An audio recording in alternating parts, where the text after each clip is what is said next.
Welcome, Pewter Report readers, viewers, and all you listeners to a brand new edition of not the Pewter Report podcast, but the Pewter GameDay Show. That's right, it's game day, baby. And we are begging, pleading, trying to make deals with God so that the Bucs can win for the first time in a goddamn month, or however long it's been. They've lost 4 in a row. They have to win today. It's already off the rails 30 seconds into it. I'm your host, Matt. I think it's amazing. Joined with me is a very good friend, a colleague, a confidant, just a great man. His name is Josh Capo. Josh, thank you so much for joining me today, this afternoon. I guess it's afternoon. Yeah, it's just over noon. How you doing? Yeah, I'm well. It's been over a month, Maddie. Over a month. October 1st was their last win. October 1st. That's 42 days and counting. 6 weeks. That is vomit inducing. That is vomit inducing, especially when you say like, oh, well, they played the Falcons, the Texans. Yep. I mean, a couple of those, the Bills, the Lions, those are legitimate. Sure. I think most Bucs fans probably penciled those in as L's at the beginning of the season, but I'm pretty sure the Texans were penciled in as a W, and CJ Stroud went off. He did. I mean, he went bananas, which is ironic because Will Levis loves bananas filled with mayonnaise in his coffee. Oh, God, don't remind me. That's right. Yes. For those that maybe did not see, because we streamed for like 15 hours during the Pewter Report draft show, which we'll be doing again this season. Yeah, you had a mayo-filled coffee. And I ate the banana. Yeah, and I ate the banana. You were sitting right next to me. Yeah. The mayo in the coffee was, I don't know, I have PTSD from it. But the banana wasn't bad, and it was funny because like there was an audible crunch with that one. And but the banana wasn't bad. The mayo and the coffee, 0 out of 10, do not recommend. Good to know. There we go. Graphics. Yeah, you can find that somewhere on our social media. I don't know where. I think definitely our Twitter, maybe our Instagram. We have it somewhere. So yeah. I think I retweeted it the night of the Thursday night game where they faced the Steelers. So it's somewhere on my timeline there, not too distant past. All right, cool. There you go. All right, yeah. So this is the Pewter GameDay Show. We're gonna preview the game right now in the next hour, and then when the game is live, don't touch that dial. Do not change a damn thing. We will be giving our live reactions, analysis, all that stuff as the game gets going. Of course, all of this is brought to you by Celsius. No sugar, no post-energy drink jitters or crashes that you may get with another product out there. Shout out Celsius. We'll talk more about Celsius later. But let's get into the game day inactives, as you can see on the screen for Bucs versus Titans.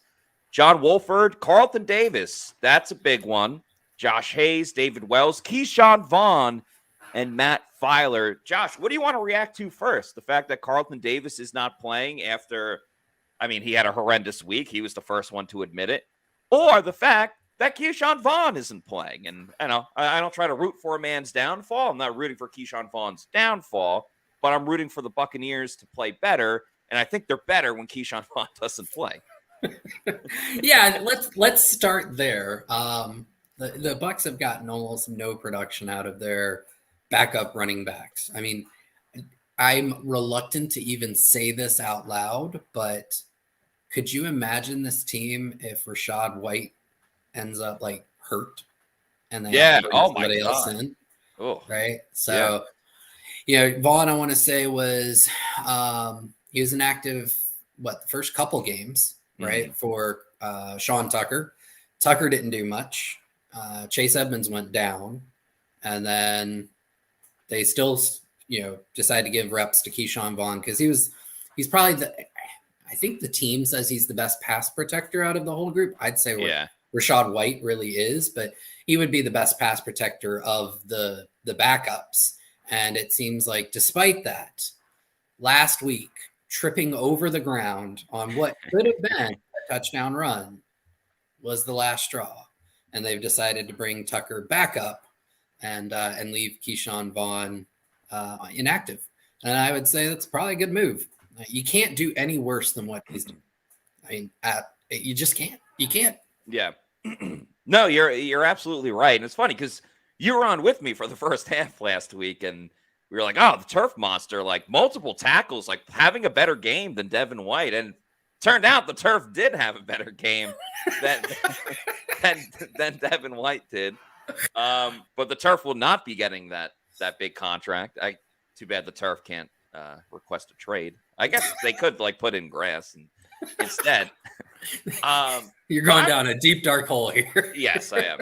But listen, I mean, it is what it is with Keyshawn Vaughn. He's just a below average running back that sadly will probably not be on a team next season. I like the idea of at least, and I get it, Sean Tucker, not good at pass blocking. I at least like the idea of, well, there are some things that he can do well, which is be a formidable running back. We at least hope. He hasn't shown it in the few glimpses that he's had playing in the NFL in the regular season. Preseason, obviously, he went off. But really the big thing obviously is Carlton Davis, because I fully expected Carlton to have a bounce back game. Now, did I think he was going to get like an interception today? No, because history shows he doesn't intercept the football except for the 2020 season when he had 4, which is the only season where he's had more than 1 interception in a season. But I feel like Carlton typically lines up pretty well against a guy of the shape and size of DeAndre Hopkins, which is kind of like wild to say in of itself, because DeAndre Hopkins is one of the greatest wide receivers to ever lace him up. But how do you think it'll go with no Carlton Davis and, Zion McCollum coming in and having to defend a guy like DeAndre Hopkins, who I may or may not have said lower on his receiving yards in Underdog Fantasy, expecting a bounce back game from Carlton Davis, who is now not playing anymore. Yeah, it's an interesting thing. I don't know if I have a real good feel for what it could be. Yeah. Because Zion played very well. What was that, weeks 2 through like 4 or 5? Yeah, he started for Jamel and then started for Carlton or vice versa. Yeah. So he had some really good games. And then last week,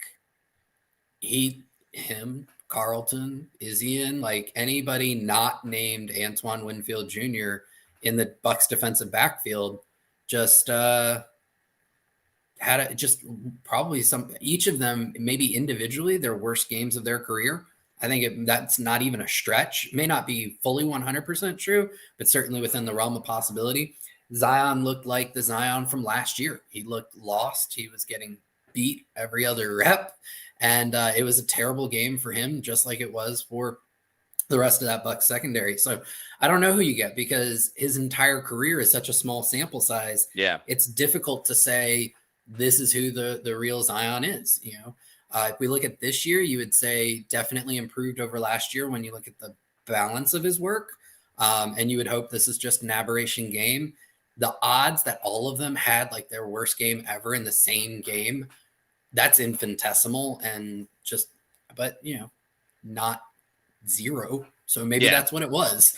But I think Zion's got the size to match up very well with Hopkins, right? That's one of the things that attracted the Bucs to him, was his athleticism is off the charts. Now, DeAndre Hopkins is still a very smart and savvy wide receiver. Yes, he is. And Zion McCollum's still in his second year, coming out of a very small school where he didn't go up against awesome competition. So, if that's one of our matchups to watch later on in the show, I know where I'm leaning on that one. Very fair to say. Not to mention, we're 2 weeks removed from a 3-touchdown game from DeAndre Hopkins, which, by the way, was Will Levis's first ever start. So they got it done 2 weeks ago. Who's to say that they can't get it done this week? Last thing about the game day inactives, Matt Filer not playing, Aaron Stinney starting again.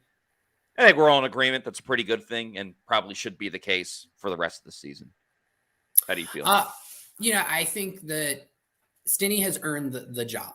I don't think that the difference between the two on the whole in terms of like projecting forward, I personally don't think there's a huge difference between the two.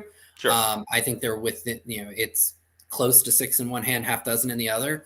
But I think Stinney is doing the most with what he has, and Filer is regressing. So I completely understand the move. I think that it's the right move to make. I just don't think it's the huge step up that maybe it's been made out to be. But I definitely think he's earned the job. And I think the coaching staff made the right move. I mean, he's played at the high end of his abilities over these last couple of weeks while Filer was out. And that deserves recognition, and that deserves play time. And I feel the stats may not show it. I feel that they've ran the ball somewhat better. I'm not going to say like, oh my God, there's been this world-renowned absolutely change running the football. And now, is it all just because Aaron Stinney's in at left guard? No, I don't think that's necessarily the case. But there are certain things that they could point to. And Canales was very odd in his response about Stinney, and he's like, yeah, like I don't want to get into it. Who's going to start? But we have 2 days after Bowles already said that Stinney was going to start. Yeah, but whatever the case. Let's get to a couple super chats, shall we? Thank you for the super chats. We love you, Pewter people, and appreciate everybody in the comments.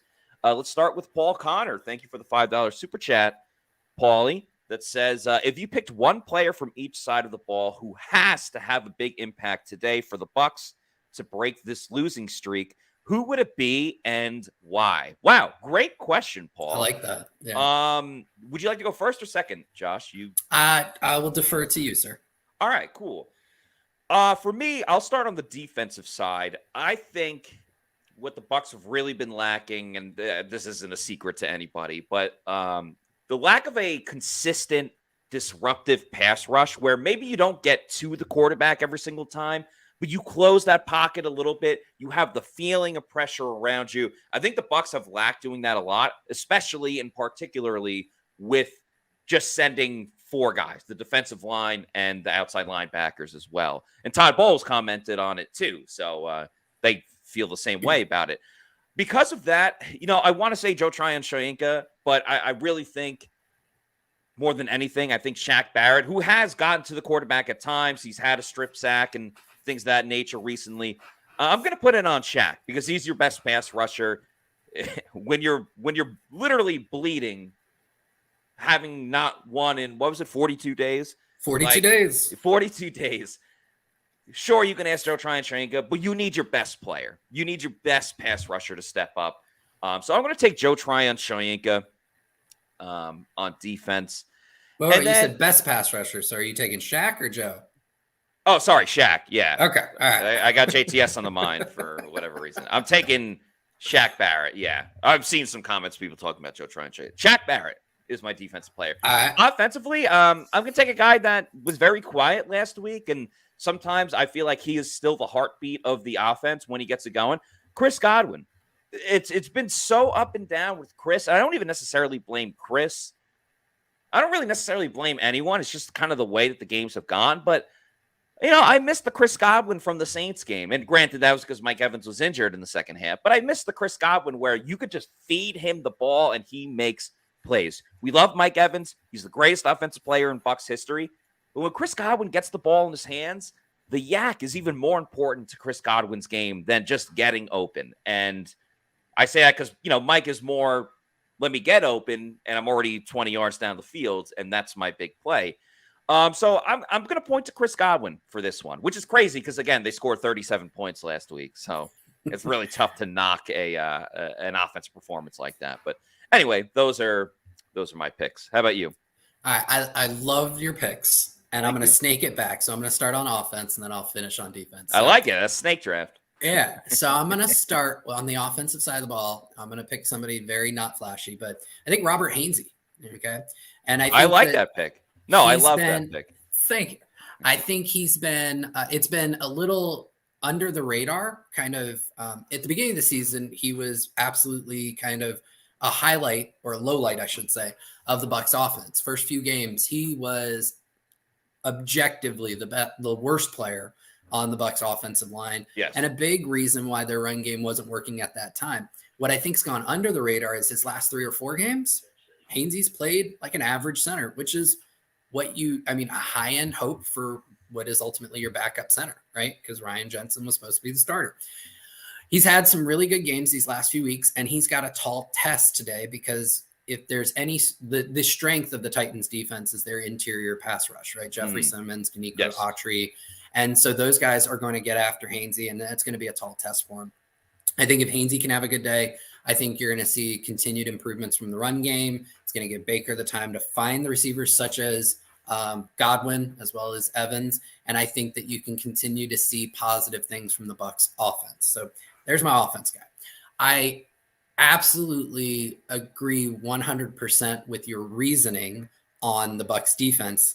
And I'm glad you took Shaq. I would have taken Shaq if you hadn't, because he is your, well, no, but what I'm going to do is I'm going to, for me, I was trying to think when I first saw the question, I kind of want to say the edge rushers period, but that's hedging the bet. It's, he said one guy.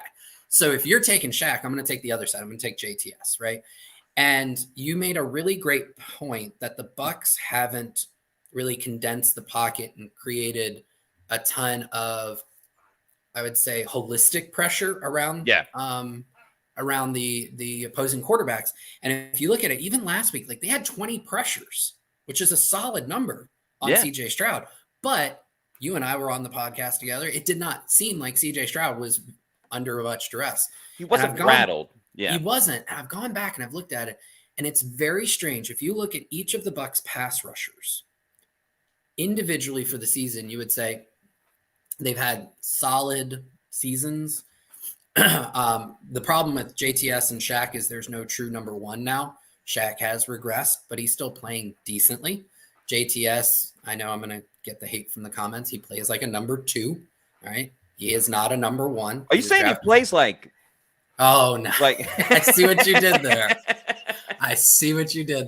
A number 2 edge rusher. But they don't have a dominant guy. But the problem is all of these guys, when they get pressure, it's individually. It's one guy getting pressure at a time. And most NFL quarterbacks can navigate a one-man pressure. So you're not getting 2 guys home. You're not condensing the pocket. You're not creating the sense of pressure that really rattles a quarterback. So given that the Titans tackles are true number 2s in the sense that you just meant, I will say JTS to bookend your Shaq Barrett and say basically the edge rushers have to really go off today. Yeah, that would be ideal. I think all Bucs fans would love that. And it's on the mind of Bucs fans as we have another outside linebacker question and comment from Robbie Gordon. Thank you for this $5 super chat, Robbie, who says, Yaya, talking about Yaya Diaby, Yaya needs more snaps and try Watts too.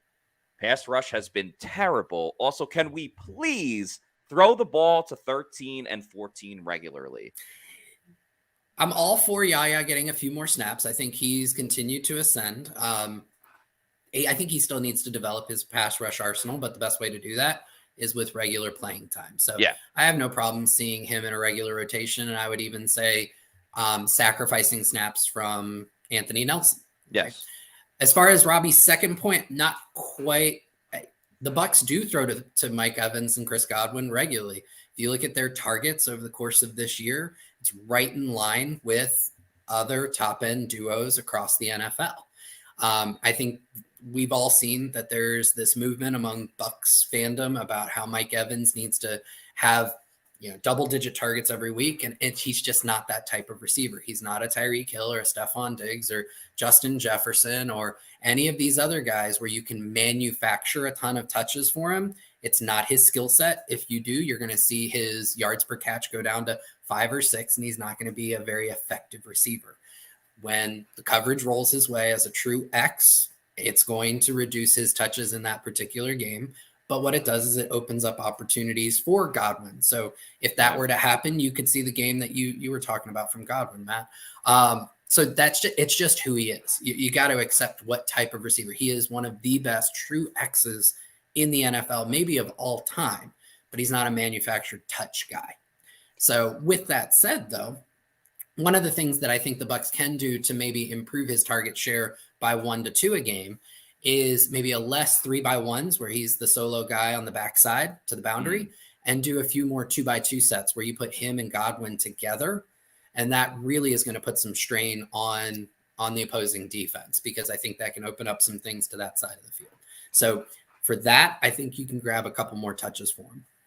I greatly appreciate your explanation with everything with Mike, because I think more than anything else, and to the part about Yaya, Robbie, I'll just say, I want Yaya to get more snaps, and Josh is absolutely right. He pretty much just has one move right now, which is a bull rush, and Yaya is a freak of nature, like just looking at him. So once he can develop a couple more moves, he really can be a force to be reckoned with. So I'm all in favor of getting more snaps for Yaya.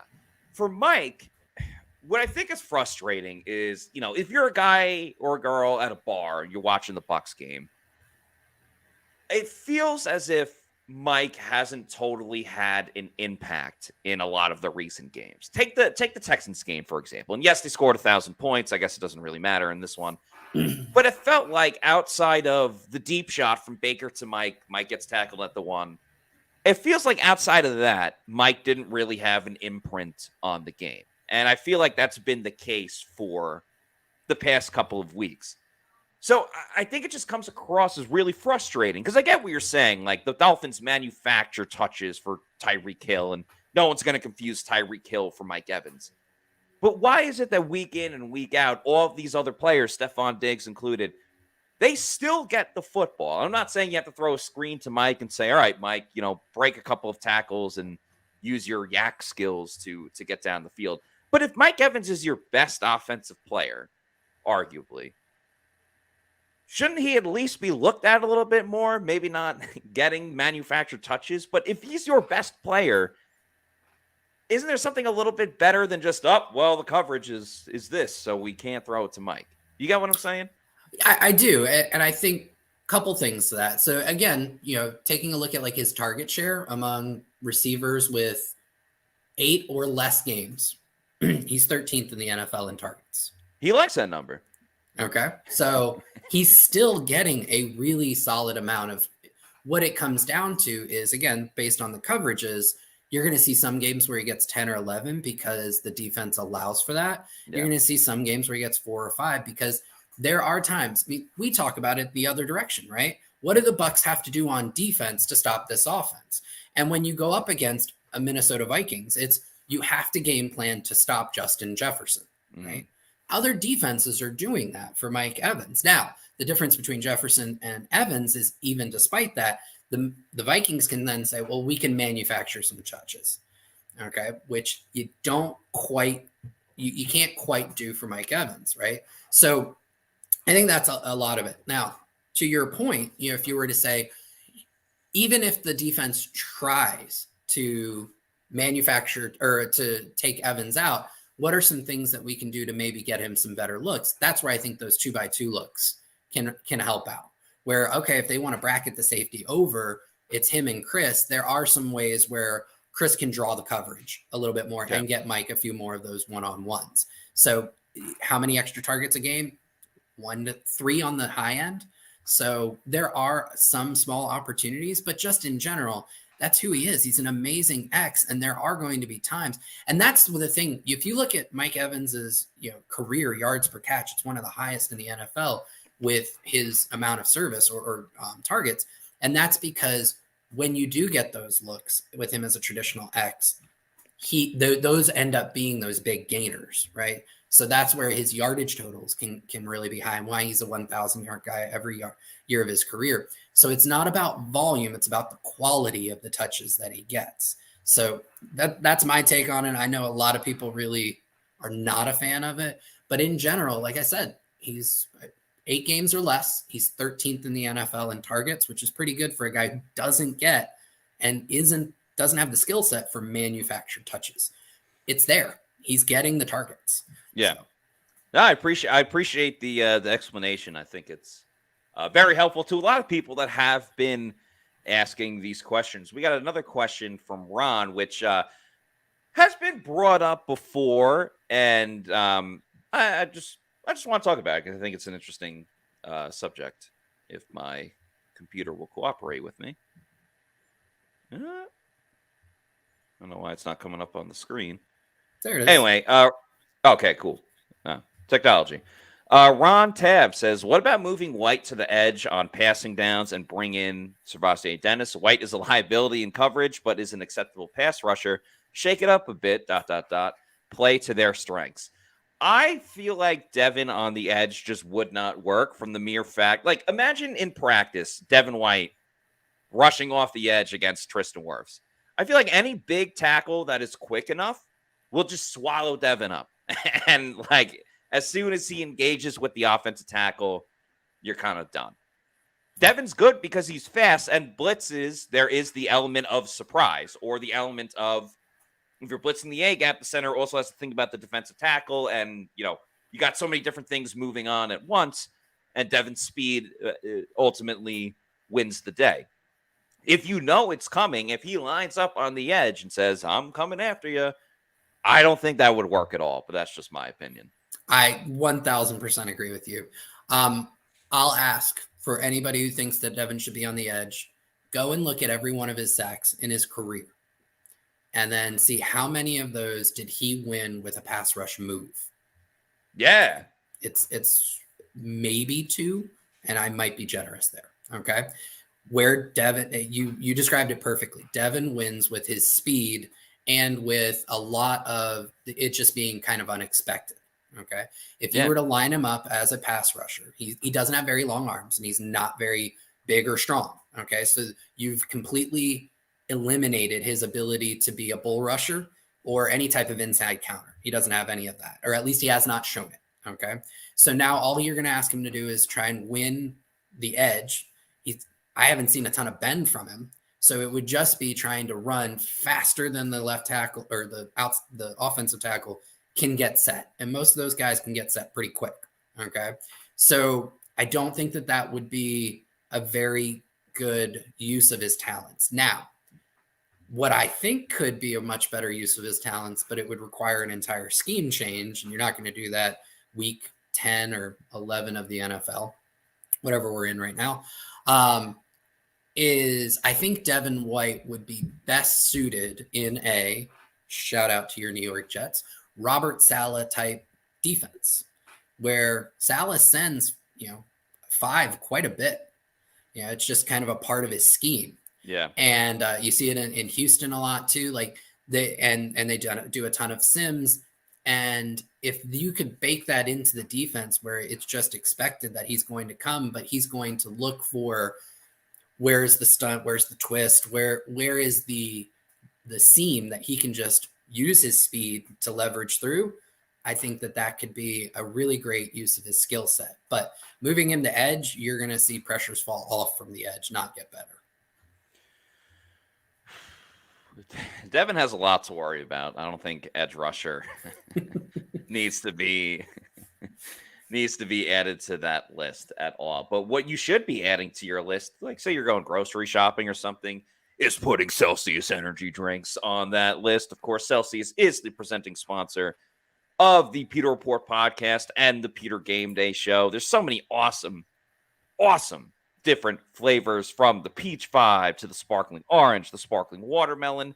I'm a big fan of the strawberry lemonade. Tropical vibe is fantastic. And of course, the Arctic vibe is my personal favorite. You heard me talk about the no sugars. So if you need to know where to find a Celsius energy drink, that's when you go to the Celsius store locator on their website, punch in your address, and it'll tell you the closest geographical location where you can pick one up. It could be your local Walmart, Target, 7-Eleven, health and fitness store, or your bodega. Bodega. Oh, that was brilliant. Brilliant. Well done. Everybody in the chat's clapping up for Josh. That was a good bodega. Bodega. And after you keep going to your bodega and you want more, you want to get it in bulk, you can get it in bulk. That's great news. That's when you go to Amazon, click on the subscribe and save. I recommend getting that variety pack because variety is the spice of life. And you're the captain of the ship. You can have it sent to your residence whenever you want. It could be a week, month, quarterly, yearly. Up to you. You're in charge. There's Kid Cudi say, "I can fill my own life, Charles, never in charge." Anyway, yeah, Amazon, subscribe and save. Just make sure you're drinking Celsius, the official energy drink of PewterReport.com. Make Celsius your number one pick. Oh boy, that was a 3-person overlay. That was a 2-person overlay. Angle says Matt sounds like he's in the 1920s. Hey, you say the Bucs need to run the ball. You say? Let's get to when the Bucs are on the offensive side of the football. Josh, what do the Bucs need to do when they are on offense today to succeed?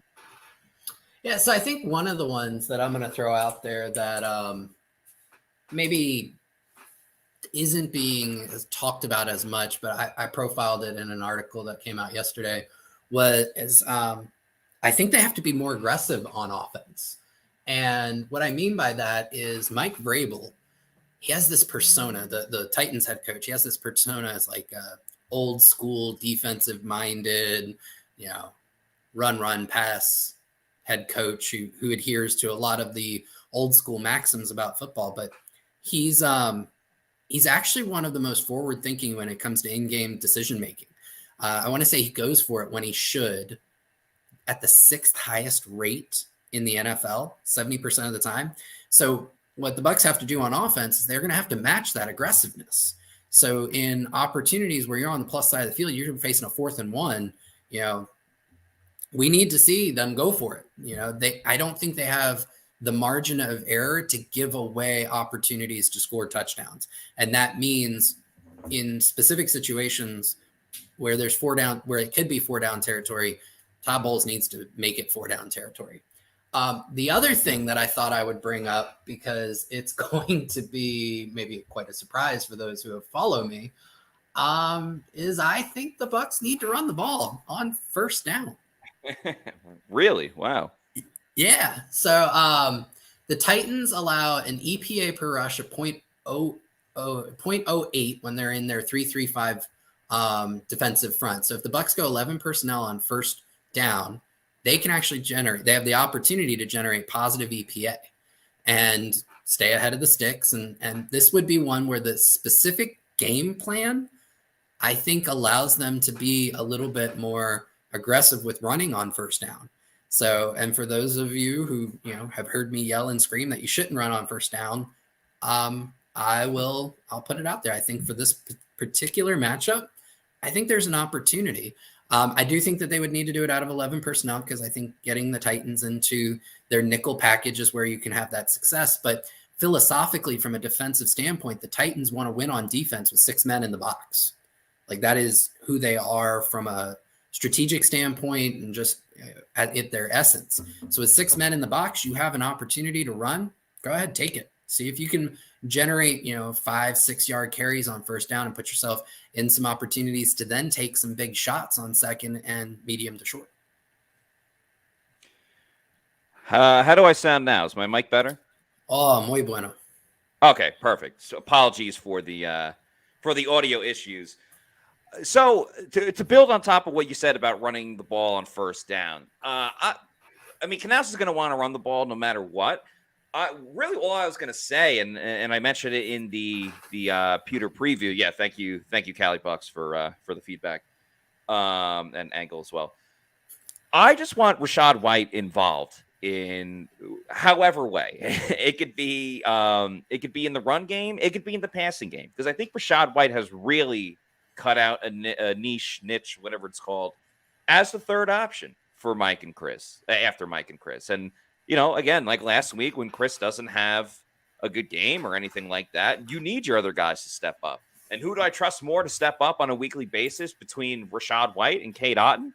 It's Rachaad White, without a doubt. And obviously he can be elusive when he's out in space, and he's done some really good things in the passing game. I mean, he's had over 100 yards from scrimmage over the past 2 weeks. So that speaks to Rachaad White truly finding something and trying to be a factor in the Bucs offense, which he has been the last 2 weeks. I mean, he scored 2 touchdowns. It's really, really difficult to argue against that. So Yeah, really what I want to see. I mean, it's a lot of the stuff. Stop Jeffrey Simmons, make sure the offensive line can block well and pass block.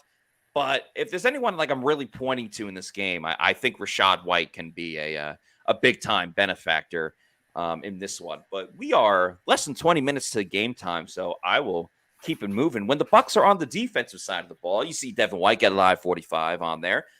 Let's not forget Warren Sapp called out Devin White for his for a play against the Texans. But I guess when you're getting called out for a play in a game where you allowed 39 points, not ideal overall. So, Josh, I'll ask you, it doesn't have to be Devin White specific by any means, but Tampa Bay, when they're on defense, how do they bounce back from this, from a debacle of last game? Yeah, I think it starts with something that you and I kind of went over right at the top, which is they've got to create consistent pressure from multiple angles on Will Levis, because he is not your typical rookie quarterback, because he played at Kentucky his final year in college, and Kentucky had no offensive line. And so he learned how to play under pressure. And you saw that in their last week matchup against Pittsburgh, because he doesn't really have a great offensive line in Tennessee. Yeah. And Pittsburgh has one of the best front fours, front sevens in the NFL. And they were getting pressure on, it felt like 70% of the plays. And Levis was still able to stand in and deliver some decent throws, something you wouldn't expect of a normal rookie. So the Bucs are going to have to get pressure. The Titans tackles are not good. And Andre Dillard, they tried to sign him free agency, former first-round pick with Philadelphia, but he lost his starting job to Jordan Mailata, and he had some good grades and very limited reps over the last couple of years. But as you know, with more extensive playing time, you're finding out he's not that guy. And then on the right side, I want to say Petit Friere.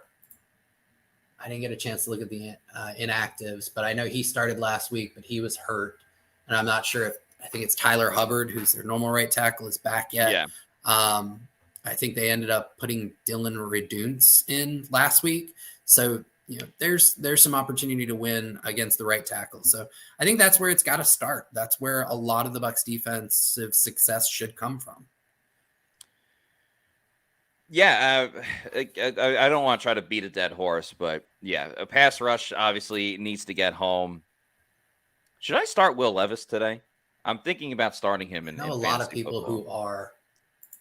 I got Jordan Love. I'm sure he's a nice person, but he just sucks from a fantasy football perspective.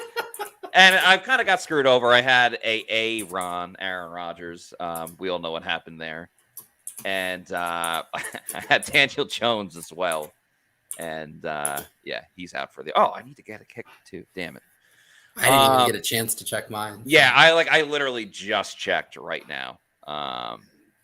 Cali Buck says Levis over Love all day. I don't even know if he's available. I'm going to do a live fantasy football transaction.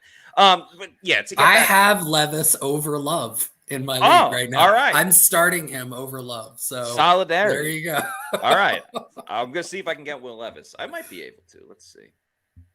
Will Levis. Yep. Oh, no. Someone has him. Damn it. Wizards of Waverly Wire. Damn it. Good name. I like that name. Shout out my buddy Nick. All right. Well, I will not be starting Will Levis. Yeah, I mean, to get back to the Bucs, I truly do think I get it. It's a week-to-week league. We all look at how you played the last game. I get the frustrations, and I wrote about it too, that the team just isn't getting interceptions in the secondary, but they still are great overall in turnover ratio. They have one of the best in the league. I'm expecting a full-out bounce-back game from the Bucs secondary. They are not, and what I think is frustrating for the defense as well is they kept the Bucs in every single game, and the wheels fell off last game. And should we publicly shame the Bucs defense like Cersei Lannister in Game of Thrones? No, I don't think so. So I'm expecting a bounce back game from the Bucs defense, particularly in the secondary. By the way, when the Bucs are on offense and defense, that is brought to you by Eric Gross Group and the Eric Gross Group Realty. Check them out at www.housesinfla.com. That's www.housesinfla.com. If you're buying a home, it's one of the most important things you can do in your life, and you want the right team surrounded around you. Eric and his wife are very family-oriented people. They have a young child as well. A lot of people that are buying homes have children, so they can relate to you on that level. If you need help selling a home, maybe if you have to leave the great state of Florida, they can help you sell that home as well. So whether you're coming or going, Eric Gross Realty Group is the place to find your best realtor. And Eric's a huge Bucs fan. He's been on the show a couple of times. He knows his stuff. He used to play football as well. So, when you're buying a home, why not work with someone that you can talk a little football with and talk a little Bucs football with? So check out the Eric Gross Realty Group. Their number is 513-907-4271. That's 513-907-4271. Shout out to the Eric Gross Realty Group. Okay. We got 12 minutes to the game, so let's get to the key matchups when the Bucs are on offense against the Titans. First up, Cody Mauch against Jeffrey Simmons. Josh, I don't think we're going to go too much on a limb here. Is it Jeffrey Simmons? Yeah, it is Simmons. Mauch's PFF grades, I think, are not indicative of how good he looks like he's going to be. But with that said, Jeffrey Simmons is still one of the best interior defensive linemen in the NFL. And yeah, that's definitely an advantage for Simmons. I think Simmons is going to make Mauch look silly on a handful of plays. And then Mauch's probably going to do a pretty good job of locking him up otherwise. It's what is the impact of that handful of plays on the overall game? Could be huge, could be negligible. That I think is going to be one of the big keys to how the final score turns out. Yeah, I'm going to go Simmons. I like Cody Mauch, but we're talking about one of the best defensive tackles in the league. So give me Jeffrey Simmons. Next up, Michael. Oh, what's his middle name? Put in the chats. Someone knows his middle name. Michael Evans against Christian Fulton. Again, I'm going to go Mike Evans, one of the best receivers in the league. There are not many matchups where I would take the cornerback facing Mike Evans, so I will take Mike Evans. Same. And this was one of the other keys I didn't get a chance to, but the Titans don't play man coverage a ton, but when they do, they get absolutely scorched.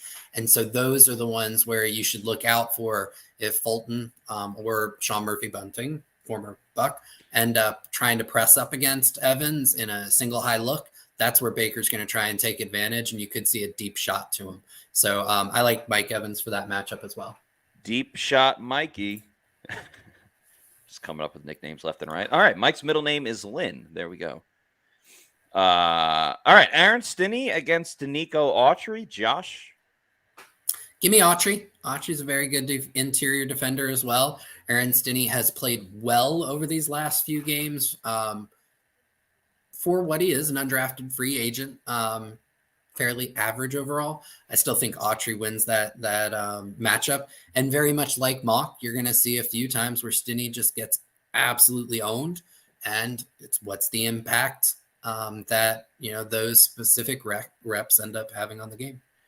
Yeah, I'm going to go Autry as well.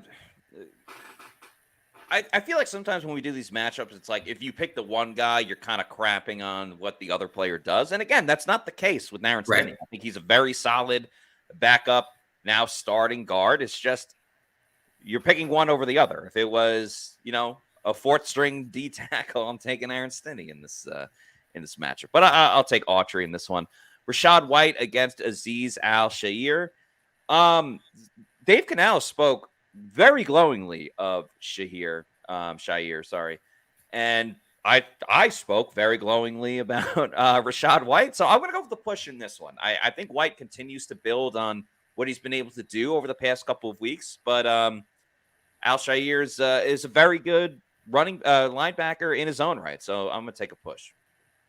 I agree. I think White in space versus Al-Shaair in space is going to be one of the matchups that, it's good on good. Yes. So I'll take that push as well.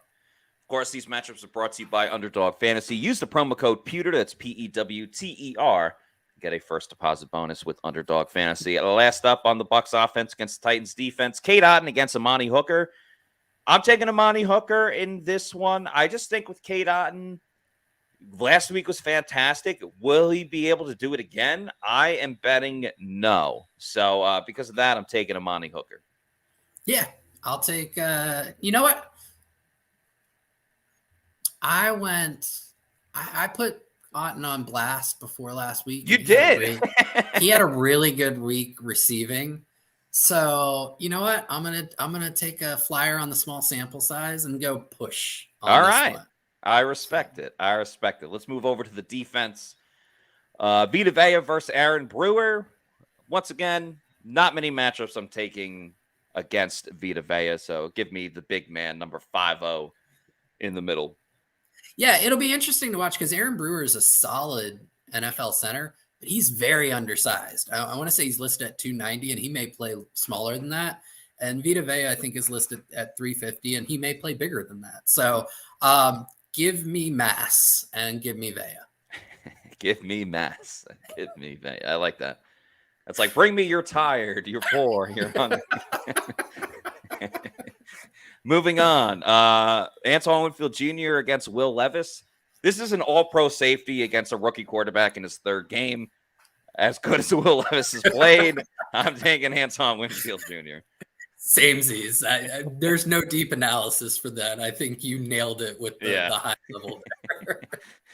Jamel Dean against DeAndre Hopkins, which I believe that's spelled incorrectly, but I didn't come up with the graphic. I will not throw people under the bus, so I'm essentially Todd Bowles. We gotta coach it better. Josh, who do you like in this matchup? Well, I've been told that I can't spell the word Cincinnati. Every single time I try and spell it in any way, shape, or form, I always spell it wrong. So take that information for what you will on who did the graphic. Jamel Dean is a very good cornerback, but he's not had his best season. He's also coming off of a concussion. I'll take D-Hop. Yeah, I'll take DeAndre Hopkins as well.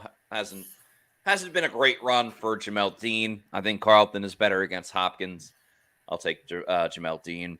Devin White against Derrick Henry. Well, Devin White hates how the defense is being called based on his answer to a question this week. I really need Derrick Henry to play well for my fantasy team, so I'm going to speak it into existence. Actually, I think the Bucs are really going to shut down the run today, if I'm being quite honest. So I'm taking the Bucs run game. I'm not taking Devin White. I'm taking the Bucs run stopping game to stop Derrick Henry. I like the way you hedged it. The Bucs run defense is number 1 in the NFL in EPA per play allowed in a good way. So I agree with you that I think the Bucs run defense has a good shot at containing Henry. But in this specific matchup of a freight train versus an orthopedic pillow, I will take the freight train. Give me Derrick Henry. I love the imagery. The imagery of that is fantastic.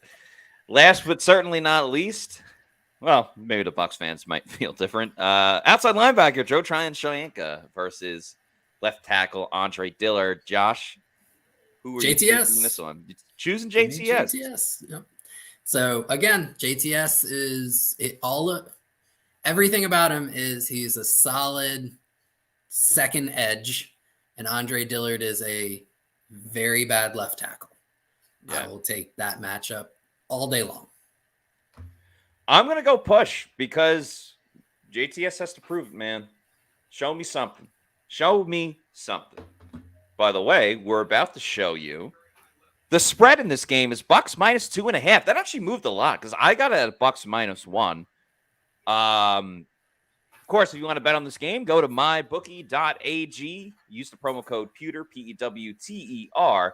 Get a first deposit bonus with my bookie. You can bet on the Bucs game. You could bet on so many different games. Check out my picks at Pewter Picks and Props. There's still a couple that you can bet on before the game starts. I'm already 1-0 with my Indianapolis Colts taking care of the New England Patriots in Germany. Will they fire Bill Belichick? How much fun is it for you as a Jets fan to watch the Patriots implode the way they have this year?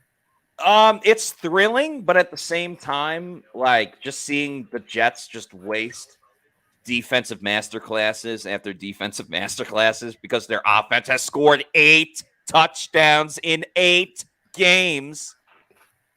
That is why I'm gonna die young. So Garrett Wilson fantasy owners crying across the universe. I feel terrible.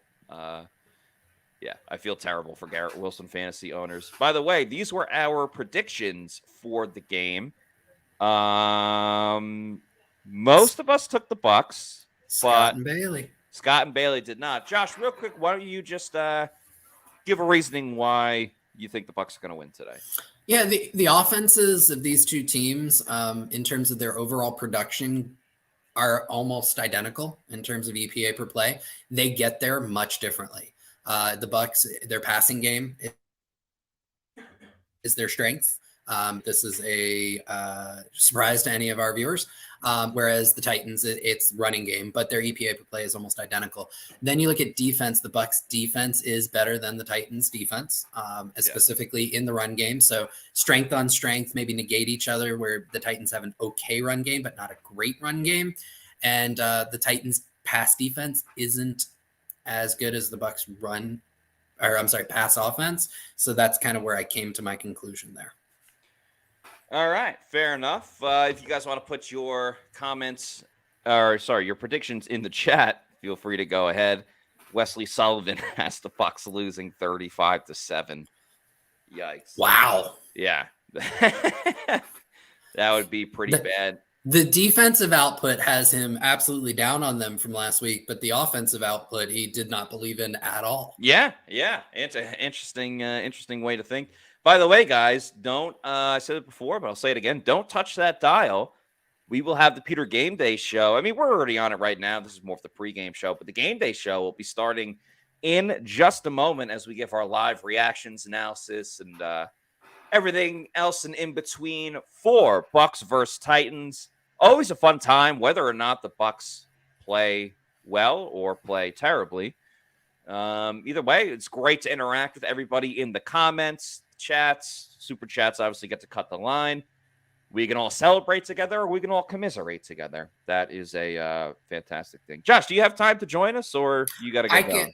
I'm going to tweet quarter 2 from the PR account, so I can do Q1 and then maybe come back for a little bit of the second half. Yeah, whatever's best. Why don't we? Let's do quarter 1 together. That would be fantastic. And since it's 1:00 and the game's about to start, we're going to fire dem cannons. So let's go.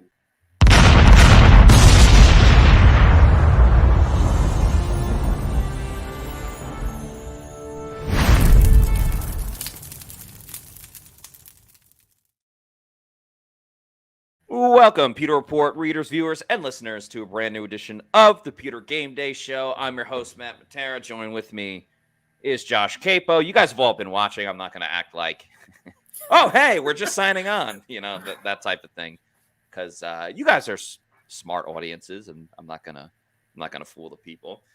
Josh, let's sync up our TV/streaming devices. It's at a commercial, so it's probably not even the best time to sync these up. I've got a alcohol commercial, or the guy just drove Jameson. A boat into a pool.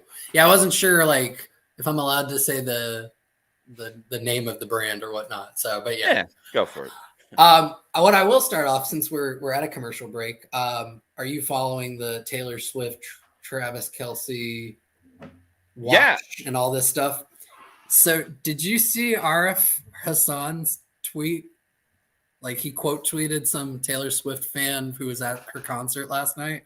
No, I did not see that, but I have been following their love. Yeah. So at the end of her concert, she goes running into his arms. Right? Yes, I saw. I actually tweeted it out before. Yeah. So you've got this fan who I guess got footage of it from an upward angle. It looks just like a sideline angle from an all 22 look. And RF quote tweets it and goes, they got all 22 accounts of this damn romance. And then Ben Solak replies, how else can you gauge her first step explosiveness when she was running to him? And it had me rolling. I thought it was absolutely amazing. I'm sure a lot of fans are like, we do not care about Travis Kelce, the Chiefs, or Taylor Swift, but I just thought it was funny. No, that's great. I absolutely love that. Oh, God. So what's the weather like in Tampa right now? Hot as balls. I'm in a hoodie right now. Up in Are you really? Jesus. Yeah. It's well, grew up in Florida, so when other people in the Atlanta area are like, it's not that cold, I'm like, I'm freezing. It is 55 where I'm at right now. Are you kidding me? Wow. I am not. High of 58, low of 47. I had the fire on this morning. Damn, that's beautiful. Oh, it's so nice. I love hoodie weather because it does a great job of making my midsection look a lot better than it does in reality. So there you go. I'm all about hoodies. Oh, my God. I forgot to look at my other fantasy team. Uh-oh. I have Isaiah Pacheco and DeAndre Swift both on buys, and Christian McCaffrey, who had a buy last week, I have yet to switch him out, so he's on my effing bench. Ooh. All right, so I'm definitely gonna lose with this team, but that team I'm like 8-2, so I'm all right. Yeah, I didn't check my second one. Looks like everybody I've got is at least playing this week. I've got the Falcons defense against Arizona. Oh, but Kyler's back. That'll be interesting. All right. Anyway, the Bucs kicked off to the Titans, and now I want to say it was a fair caught. So Will Levis will start off from his own 25. Yeah. Did you just see the first play? Just now. Yeah. So it was play action. Levis was able to find DeAndre Hopkins for a first down. Bucs were in zone defense. I'm sure that comes as a surprise to everyone. Antoine Winfield Jr. was coming in on a run blitz. Ryan Neal out there at strong safety. Yeah, very interesting. Obviously, there was talks about DeAndre Hopkins. There was talks about D. Delaney.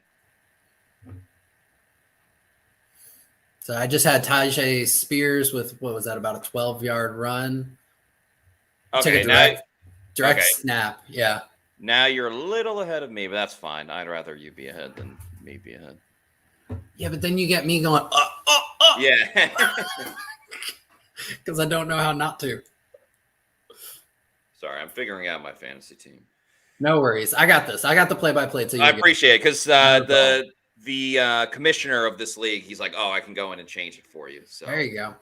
All right. So on 1st and 10, after two straight first plays that got first downs, the Titans try to run the ball, and Joe Tryon-Shoyinka blows up Derrick Henry in the backfield. Blows up is probably a strong word. He stopped Derrick Henry, stopped him from moving forward, and the officials finally blew the play dead.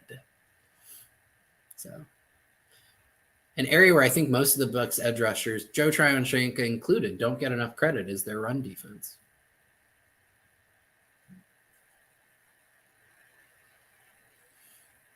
Levis takes the snap from the shotgun, finds, I'm not sure who number 11 is, Moore. And catch, turned around, got about 8-9 yards on that. And it looks like the Texans are going, hurry up. Yeah, so Will Levis looking like a Hall of Famer already. Bucs are giving him some very easy reads. Spot drop. By the way, I took the over in this game, but I also picked the Bucs to win. 3rd and 1. What was the total? 39. So extremely low in terms of like overs go. Extremely low.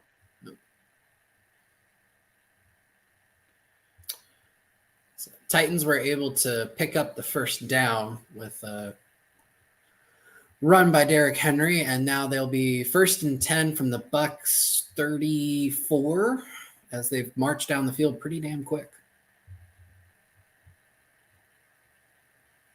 And Kalijah Cansey, I think, was able to tip that pass from Will Levis. But there's a flag on the play. What do we have? What do we got here?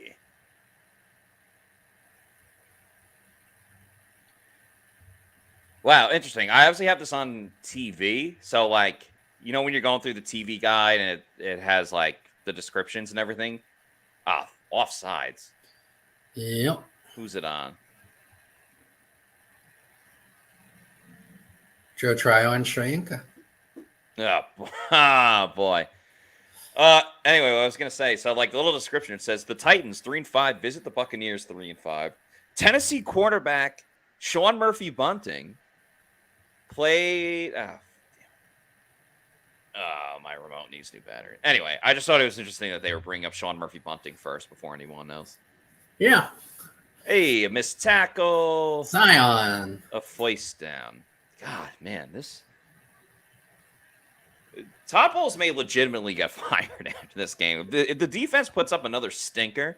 By the way, that coach, the Titans coach that they're showing, is wearing his headphones egregiously. I have an idea if the Bucs decide to fire Bowles after this game. I'll run it by you when we get a chance here. I think you might like it. Did you hear my theory about who should be the next Bucs head coach? I did. I think that is bold. That is out there. You could just say you disagree. I can hear it in your voice. I don't think that they can wait. That's the thing. I agree. I agree with the quarterback. Like, you can't wait on the quarterback.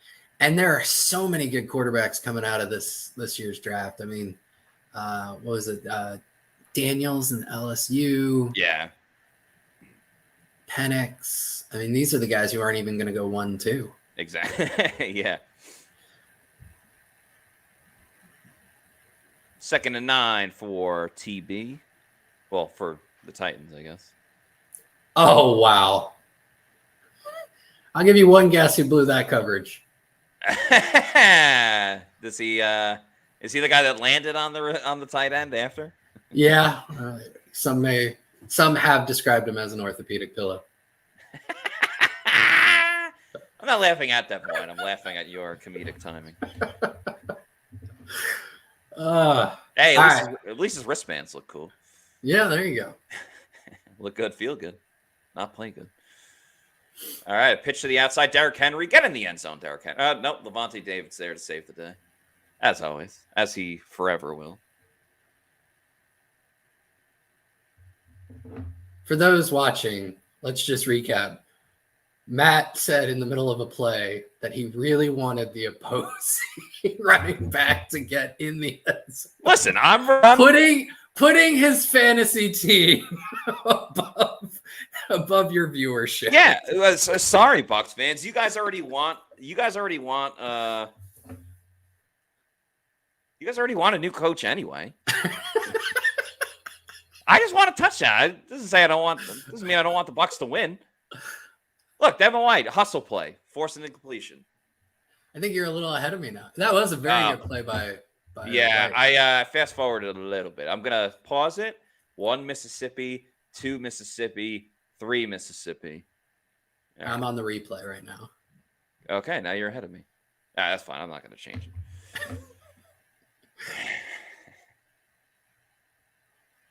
Big third down. Big time. This may be the first third down Tennessee's had all day.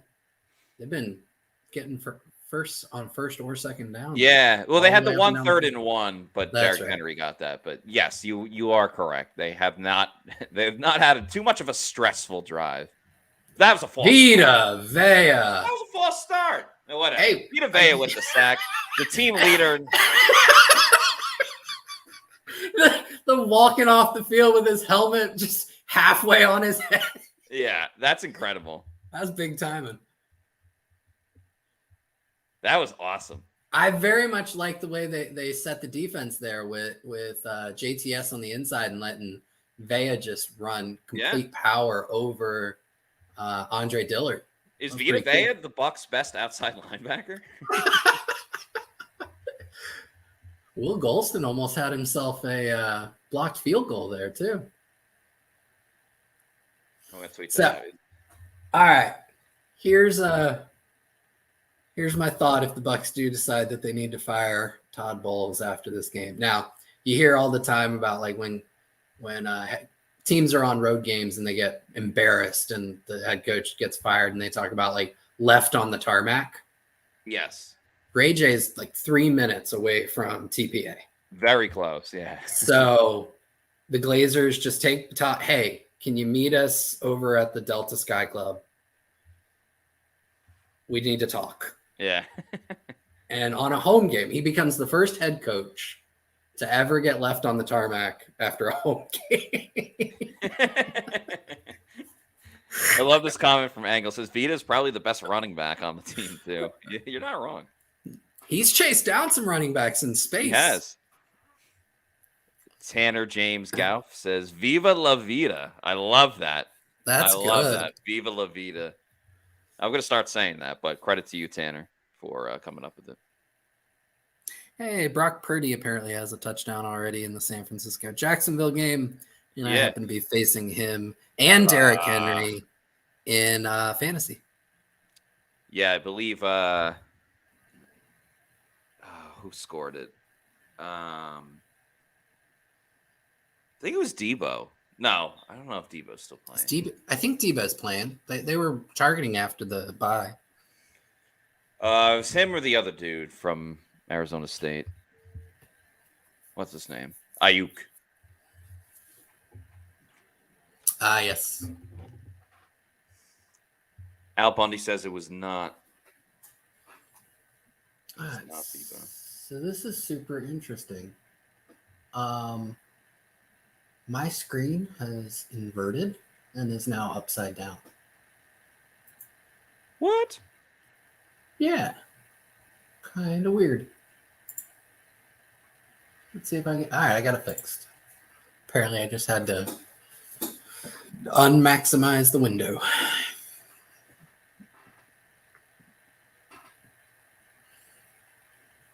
Sponsored by Burger King. I could go for some BK Lounge right now. Shout out Dane Cook. Yeah. Yeah, he's had a crazy story, man. Like, he was like the biggest thing ever. And then like his brother stole all of his money or something. I hadn't heard about the brother thing. He was the first comedian to embrace social media. Yeah, that probably makes sense. Yeah. MySpace, Friendster, like he was on all those early ones before like Twitter and Facebook became a thing. And it really helped him get a couple of specials early on. I enjoyed them back in the day. And then now like the big thing is like, I don't know if he's married to, they were dating or engaged, somebody who's like 25 years his junior. Like big age difference there. Yeah. He was like 47 and she was like 19 when they got together. Ooh. Damn. Yeah, Vicious Circle, I think, was Yeah, that was a good one. All right, Baker Mayfield throwing down the field. And it's caught by Praise be to Godwin. Praise be to Godwin. So, couple things there coming out with passing on first down because I publicly called for them to run because Dave Canales reads my stuff and does the exact opposite. So, Godwin with a great contested catch. He is one of the best contested catch receivers in the NFL. The Bucs typically follow up a big time, like a big yardage throw with a run. Yeah. Look what happened. Hey now. This is what dreams are made of. Hey now, White's not an all-star. R.I.P. to the Smash Mouth lead singer. Yep. That one was fairly recent too. It was. So where I grew up, there was like a big ass park that wasn't far from my house. I actually like would work there, like, you know, summer college job, whatever, worked in the maintenance department. But in the summers, they would have free concerts like every week. And it'd usually be like, oh, nice play. Mike Evans getting in the mix with I'll save this for a commercial, whatever. It's really not that important of a story. It's just Smash Mouth putting on an awesome concert. Nice. I'll talk more about it later. But anyway, Baker Mayfield connects with Michael Lynn Evans for a first down. See, I'm glad the commenter earlier when we were doing the pregame gave you that middle name, because I was just going to assume he probably legally changed it to Michael Harry Potter Evans. Michael Harry Evans? No. Michael Hagrid? And twice now, Baker's hit receivers in the intermediate area outside the numbers, which is where the Bucs passing game has probably been the most successful this year, scheming guys open. I could not agree more with you. Just like they had to find, no pun intended, that middle ground of like they took some deep shots. It didn't really necessarily work. And sometimes it would work, but Yeah. And this is where I think he got a ton of hype in the preseason. I think probably overinflated what he was capable of. But you talk about Trey Palmer, right? And I know it's like Scott said he's kind of the most disappointing guy on offense this year. And I can understand it from a stats production. But Trey Palmer is a big reason why that intermediate is opened up for Evans and for Godwin so much this year. Because of his deep speed, he's been okay. Yeah. That was bad. I think that was bad. Who was that? Tart. I mean, Simmons was there too. Tart obviously cleaned it up. Well, that was a tag team by Hainsey and Mount. I mean, Malk lost early. I will say Malk was able to push Simmons through and give Baker a chance. And then Tart did a great job of cleaning it up on the second. Baker going deep down the field. He is intercepted. Probably should have just taken a touchback. Devin Tompkins on the tackle. All right, a nice arm punt by Baker Mayfield. Yeah. Bucs were on 3rd and 15 outside of field goal range. They would have needed the first down to get into field goal range. It's not a bad shot to take. Yeah, I agree. I would not be mad about this interception by Baker. I mean, Jake Camarda is your best player, but it robs you of the opportunity to Camarda Hive. Camarda Hive. Jordan Love sucks. I hate Jordan Love. Did you start him? I had to. I have no other quarterback on my team right now. Oh, that's right. You couldn't get Levis. Yeah, and Daniel Jones is out for the year, and Aaron Rodgers is out for the year. Yeah, I drafted 2 quarterbacks. They're both out for the year before week 10. Oh man. All right. You had something you were going to bring up about. Oh yeah, Smash Mouth. There's a park. Shout out John J. Burns Park. I would work there over the summers, summer job maintenance stuff. But in the summer, they would have concerts, free concerts that the whole town could go to. They would have it once or twice a week, whatever. And it'd usually be a Billy Joel cover band or this cover band, whatever. More that elderly people went to. And then one day, thank God I was not working that day because I ended up going to the concert. Smash Mouth played. So typically, again, it's all older people oh, hey, we're having a fun time. Smash Mouth, we pregame before, went hard. All young kids at the concert screaming, chugging beers, all this stuff. It was chaotic. People tried getting on the stage when the show was done. We just kept chanting stoned, stoned, stoned. That was a song that we really wanted them to play. And oh, that's awesome. It was just insanely wild, awesome concert, free. Again, it was free, so you were mad close. And because I worked there, I obviously heard through the grapevine later, some of the higher ups were yeah, we're never doing that again. Oh, my big just thing, because of the chaoticness of the crowd. That is awesome. My big thing, when I think of Smash Mouth, I think of the 2001 comedy Rat Race. Rat Race, hell yeah. Yes. Rowan Atkinson, Whoopi Goldberg. Cuba Gooding Jr. Cuba was in it. Brecklin Meyer, John Lovitz, and then Mr. Bean. Yeah, that's Rowan. Yeah, Rowan Atkinson. Okay. And then I've always been a huge fan. She's just absolutely adorable. Amy Smart. So she played the love interest for Brecklin Meyer. So just a phenomenal cast, really fun movie. Great movie. And then at the end, you've got Smash Mouth. They end up on the stage with Smash Mouth, and they end up I think it's like helping feed the world or something. Yeah, like yeah, something like So, that. Just a great little cameo at the end there. Awesome movie. The first time I ever watched that, I actually went to a Jets game because I knew someone whose dad like worked in like essentially the front office of the Jets. So we got to go to like the locker room after. Nice. Really like made me fall in love with like this type of stuff that we do. But we watched Rat Race on the ride home, and I remember that for sure. I also, side note, as Diaby with the and the last thing about that, I love the side storyline of all the rich people betting on side bets, yeah. Like which also stoked your love of gambling. Yeah. Like the butler being like, you and me in a hot tub filled with Pepto-Bismol while you clip my toenails or whatever. Like, how much would that cost? I loved that. I absolutely loved it. Who had $50,000? And they just pop out of the woodwork. Yeah. Oh, Mike Green with a nice stop after a 4-yard gain. Yeah.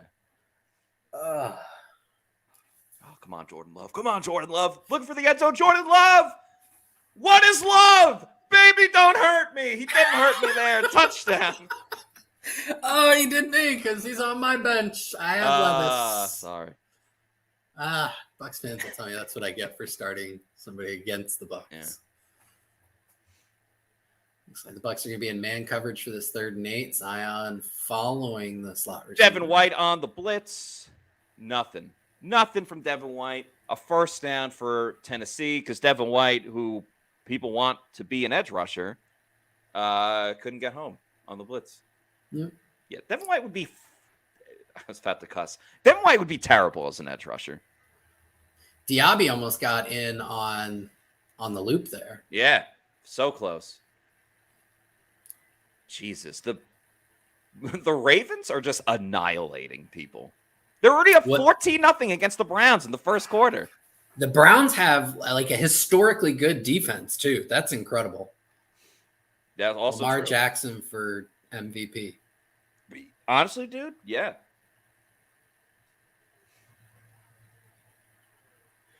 How much do you think that hurts for Bucs fans that Todd Monken has created an offense that is unleashing the high end of what Lamar Jackson can do after telling the Bucs, I'm good on being your offensive coordinator? Yeah, I mean, they already had him. Oh, Levis goes down. Shaq Barrett with the sack. There you go. I said Shaq needs to step up. I mean, It was probably more a beneficiary of of Will Levis tripping, but whatever. That was part of it. He also, Andre Dillard, he's not good. He's not a good offensive tackle. He's a very bad offensive tackle. It's a very kind way of saying it. Uh-oh, Brock Purdy's in the red zone again. Oh, wonderful. Stop checking that app. I was projected to lose by 14 points, so this shouldn't be like a huge surprise to me. Now I'm projected to lose by 40 points, so going well. Oh, it's all right. They're settling for a field goal from Moody. You ever watch Moody's Point? I have not. It's on the Amanda Show. It's like a segment of the Amanda Show. Ooh, Keaton Mitchell. Yeah. Ooh, buddy. Undrafted free agent running back. All right. If the Bucs don't get the stop here, oh no, Devin White's hurt. I'm not being facetious. Like, obviously some people will be like, you never root for injuries. Never root for injury, especially, contract year.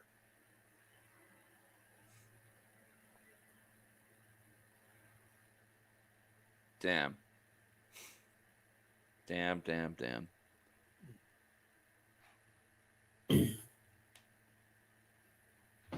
think what you're about to say is if the Bucs give up this 3rd and 18, fire for Todd Pete's Bowles. sake. Yes, fire Todd Bowles. Because they have given up an extraordinary amount of 3rd and longs. They have. One of the worst in the leagues on 3rd and longs. I, for the life of me, will never understand why offensive coordinators choose to run on 1st and 20 or 2nd and 20. Yeah, dude, that tweet that I had last week about France and surrendering and the Bucs offense. I don't know if it blew up, but it got some traction. Got some traction. It's so good. That's one of my best ideas while on the show.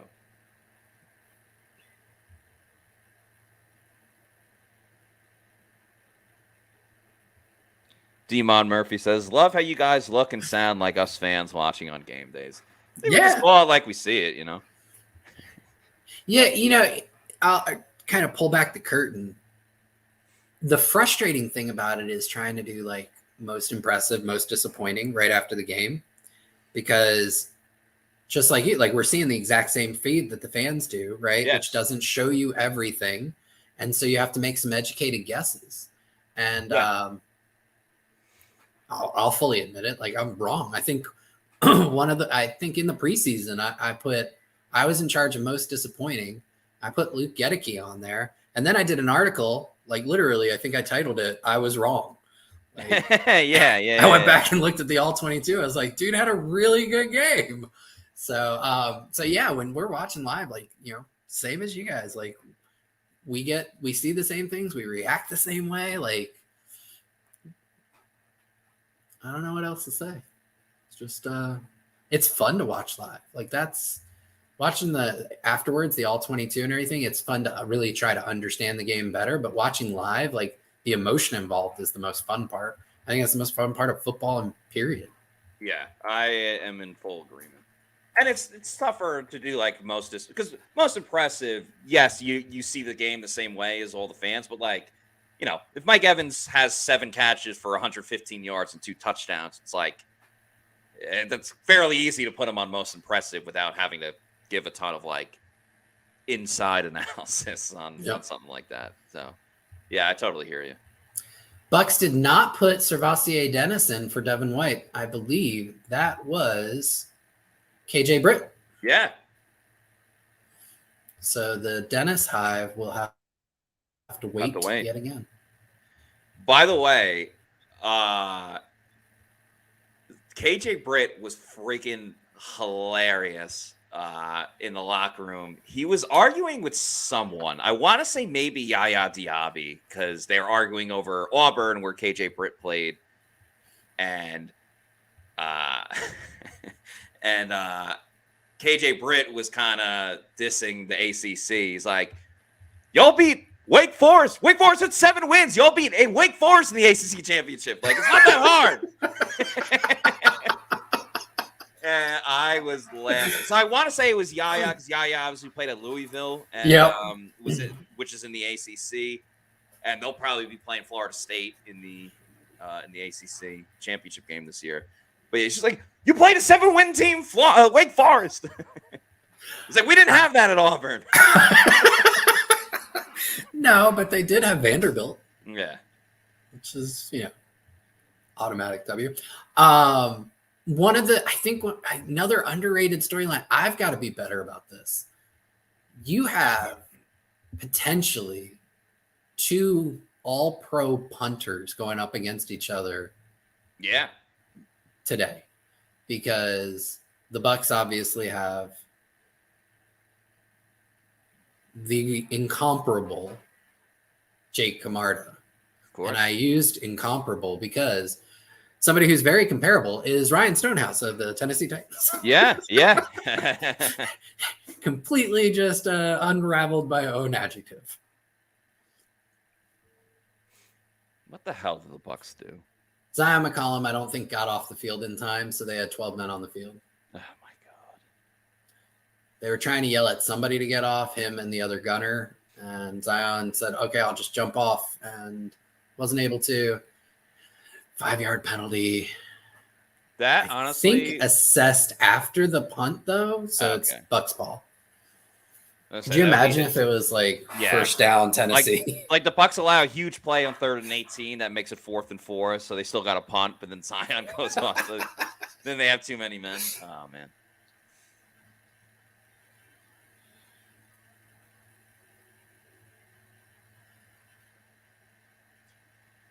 Whew.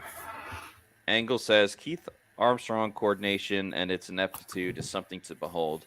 I feel like the Bucs special teams have been fine this season. I know in the past we've like highly criticized it. For the most part, there have been some bad returns allowed that I think can still be attributed to Armstrong, but the unit overall is much better than last year. Shot of White, run up the middle, goes for about 2 yards.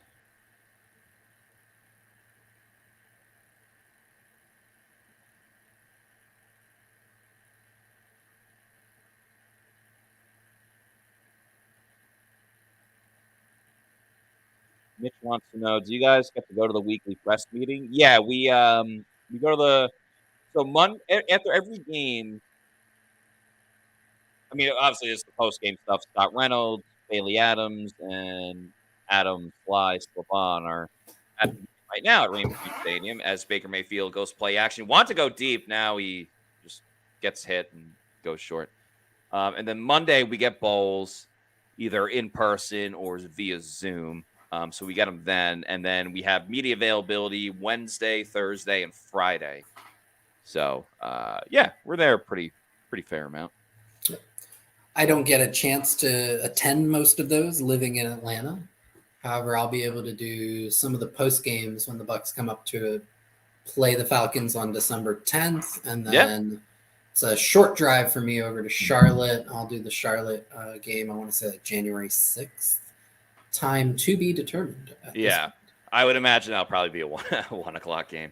Most likely. Baker's throw to Mike Evans is incomplete. And that's it for the first quarter. And yeah, Josh, you've been around like training camp. You were in some of those press conferences. Kalijah Cansey, you're at his introductory press conference. Yep, that was a lot of fun. Yeah, good time. Well, Josh, it's been a great time with you. Thank you for joining me for the pregame show and the first quarter. And yeah, appreciate you, my man. Not a problem, buddy. I'll try and stop in for the third quarter. Yeah, just let me know if you can. Great. If not, no pressure. All right. Josh Capo, ladies and gentlemen. See you. I'm going to clap it up for him. Put the claps in the chat. All right, folks. Now you're stuck with me and only me. Sorry. All right, let's get our initial thoughts of this first quarter. Are you really going to get mad at the Bucs for allowing a field goal? I don't necessarily think so. Ehi Note says Armstrong's unit shows up again, 12 guys in, and we don't catch the return, so it bounces to the 12. Great job, Armstrong. Nicola, I'm going to cry. Shaggy says, now the party really starts. Yeah, I mean, the Bucs have predominantly gotten off to a slow start. I know they're about to punt the football.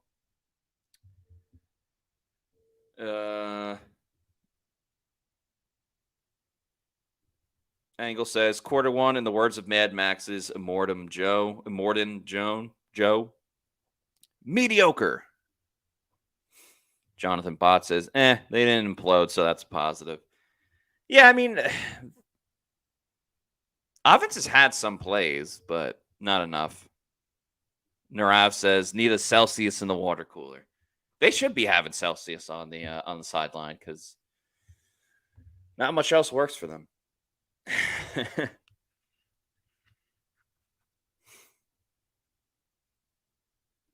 Wade Butler, how would you rate Baker's performance so far? Well, he made some good throws to Godwin and Mike Evans. Got sacked a couple of times. Poor throws in the last one. We'll give him a C+. Mitchell's watching from Alpharetta, Georgia today. Very cool. Fred Perez says, Mayfield sucks. Wow.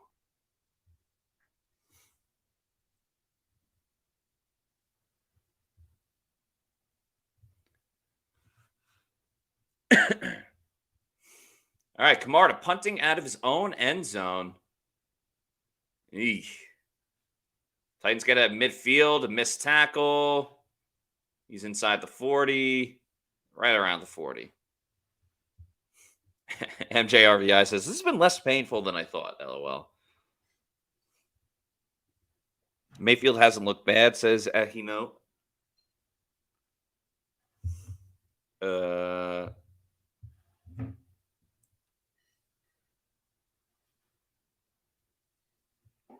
Pick was a punt. Yeah.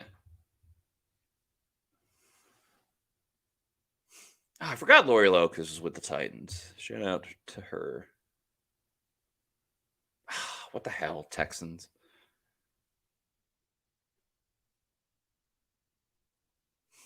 Derrick Henry gets the pitch, heads up the field. Nicely done by the Bucs. He only gets about 2 yards.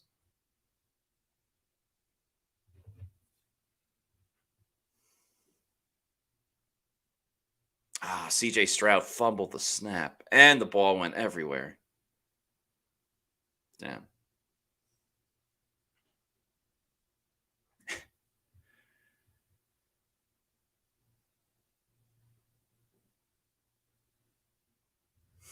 Second and 6 for Tennessee in Tampa Bay's territory.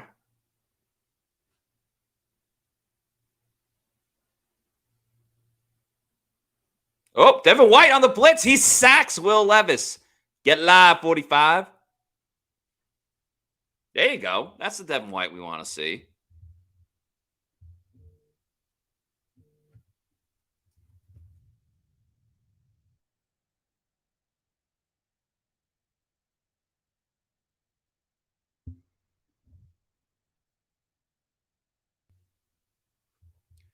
Yeah, Angelina S says, I see you, 45. 3 sacks already for the Bucs. Would Devin White do better as just a pass rusher? No, he would not. Oh, the pass is completed. Some more. He's just a little short. Wow, the Titans aren't even going to entertain going for it.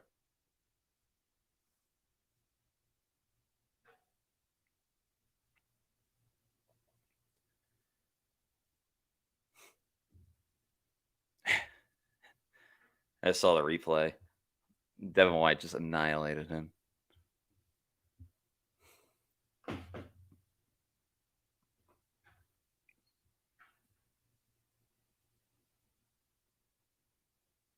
Oh, what the hell? That was an awful kick by Nick Folk.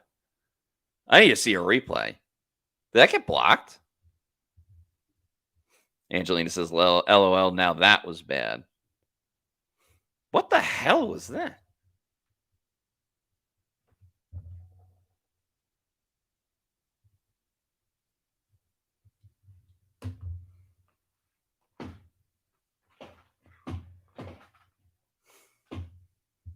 Man, that was crazy.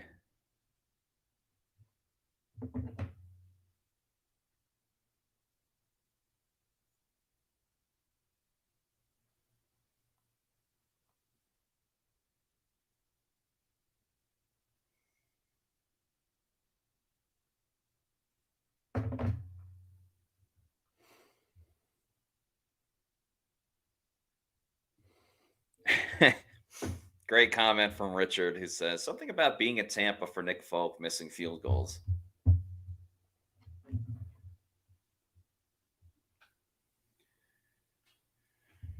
Whew. Oh.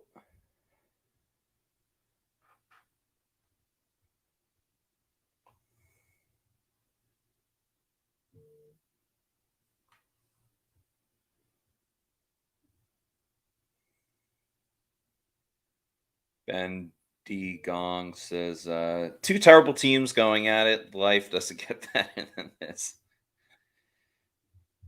Charles McDaniel says,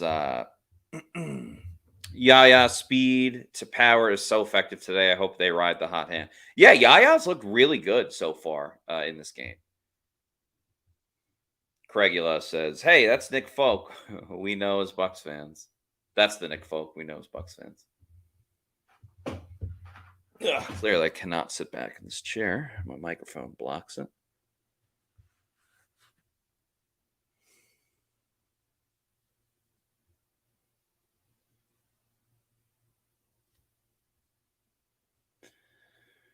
Whew, all right, we'll see if the Bucs can get back on track in this quarter.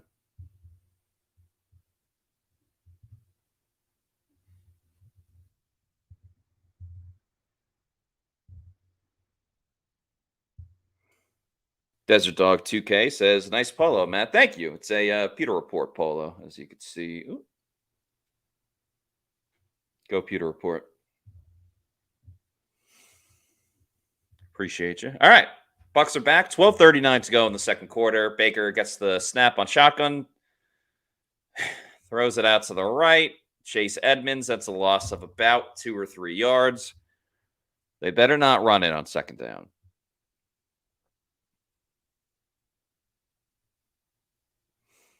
Ooh, Andre Dillard in concussion protocol. Coach Vrabel showing off the shades, looking good.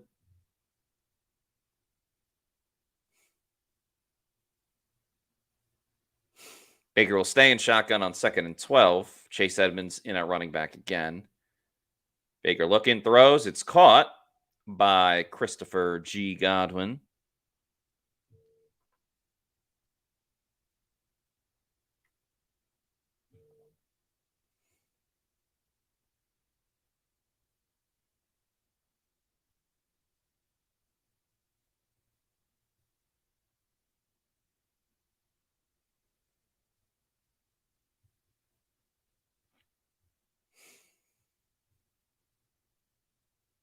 Third and 6. Titans send the blitz. It's picked up well by Chase Edmonds. Oh! You had Trey Palmer. Baker just overthrows him slightly. Palmer got a hand on it, but could not make the reception. And that is a 3 and out for the Bucs. So just a freaking waste of a drive.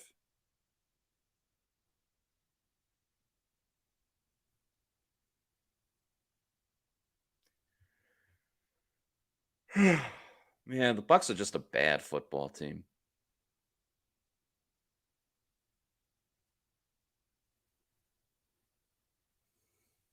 Zach Triner in on the play. Some pushing and shoving.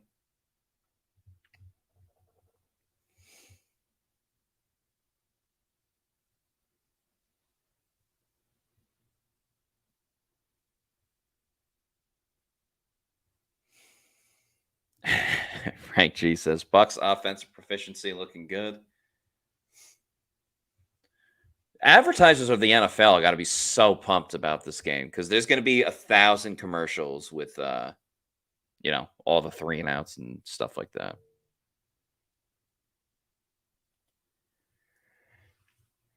This game is putting me to sleep. This team is not good. Hey, but at least the Vikings are tied with the Saints. I don't know when the Falcons play.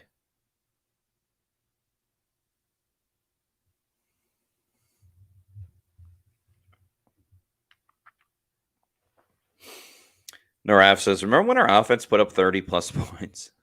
Yeah. Demon Murphy, this is 2 identical teams playing.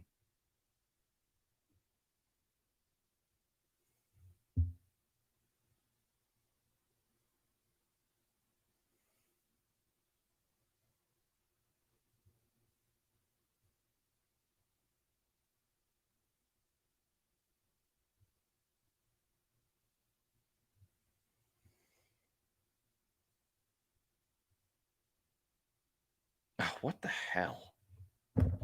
Freaking Packers, man. They stink too. That's going to be another horrible game to watch is Bucs Packers in December.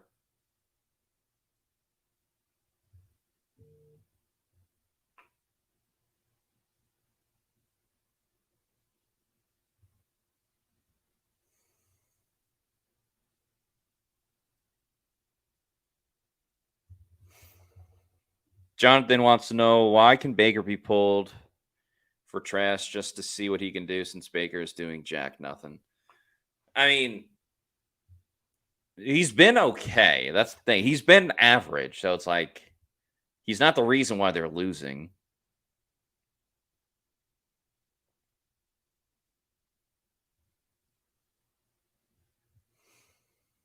Al Bundy says Jordan Love is not very good. I agree. Is he better than Trent? Is he worse than Dak Prescott? Al Bundy? Zach says, why do we always run up the middle on first down? Well, they tried throwing a screen last time, so. All right, Titans got the ball around the 24, I want to say.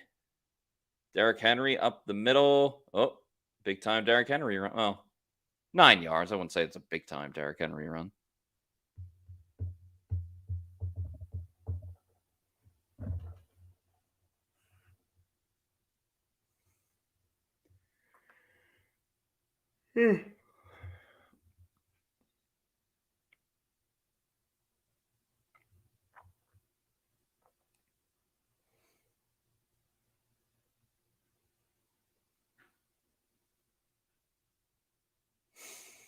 Second and 1. See if the Titans take a shot here. Got a false start penalty. Lucas wants to know, which quarterback are we going to draft? That's a good question.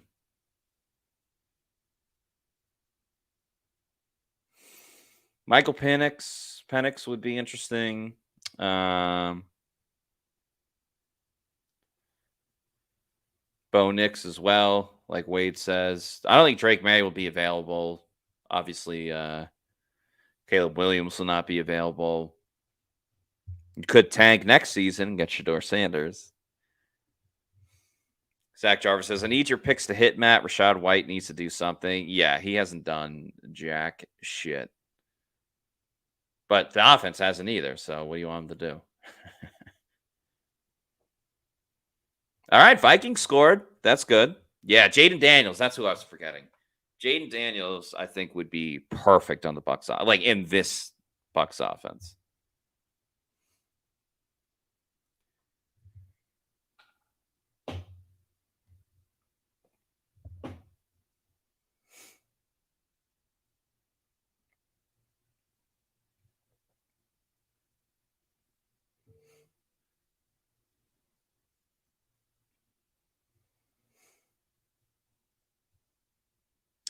All right, after 2 false start penalties, it's now 2nd and 12.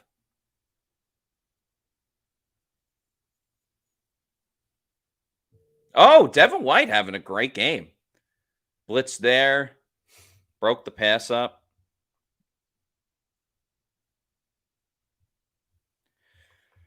Nicely done by Get Live 45.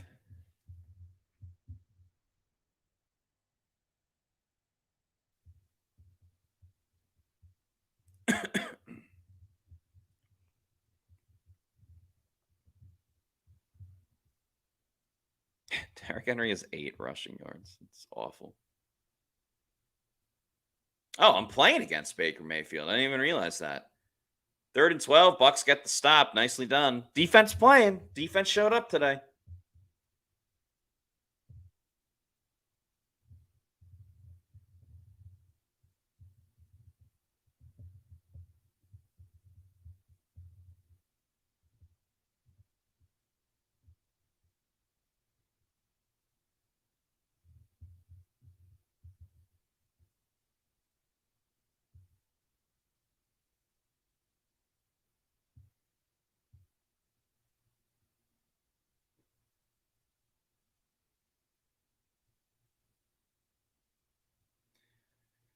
Devin Tompkins catches the ball at the 15, and he was out of bounds anyway.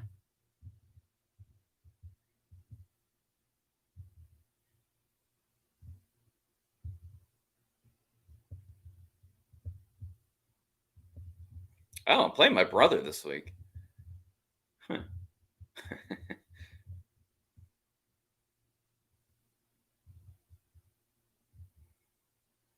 Oh, I got to take advantage of it. My brother has Jalen Waddle, A.J. Brown, and Tua, and Raheem Mostert, and they're all on a bye.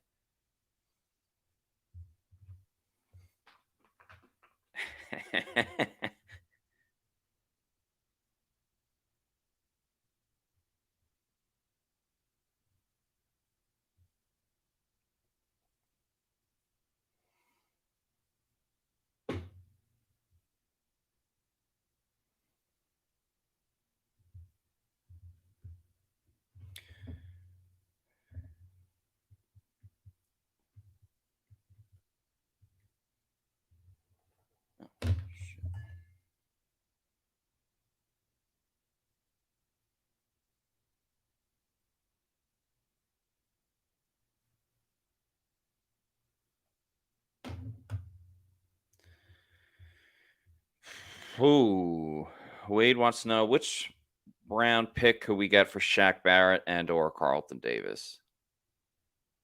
As Geist85 says, hey, Mets, brother. Yeah, shout out Kyle.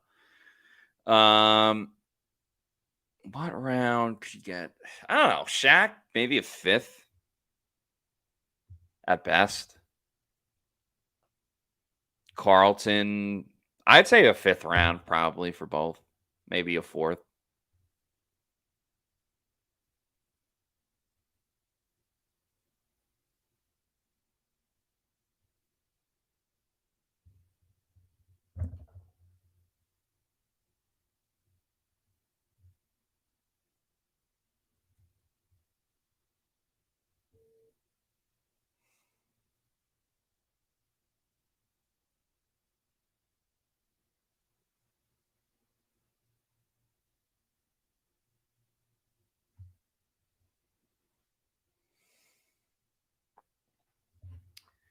All right. Will the Bucs do something on this drive?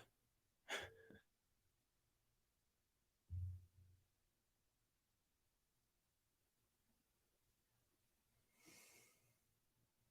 feel like the Bucs are going to score a touchdown, and then the defense will immediately allow another score.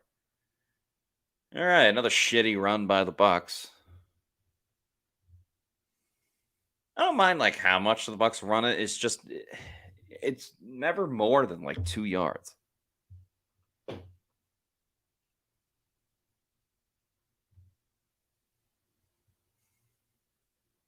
Baker over the middle. It's caught by Mike Evans. That is a first down.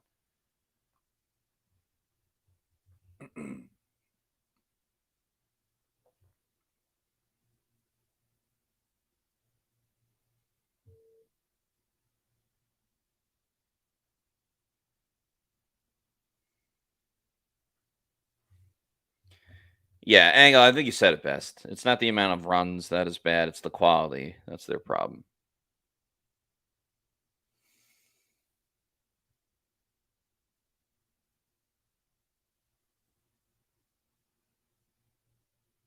All right. There you go. A solid 4-yard run.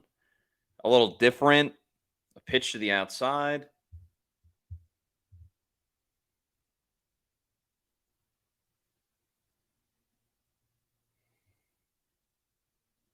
Minnesota's going to beat New Orleans. And then, yeah. And it's going to keep the Bucs in the race, regardless of what happens in this game. Oh, a little dump off pass to Kate Otten, showing very little speed, but he'll set up a 3rd and 1.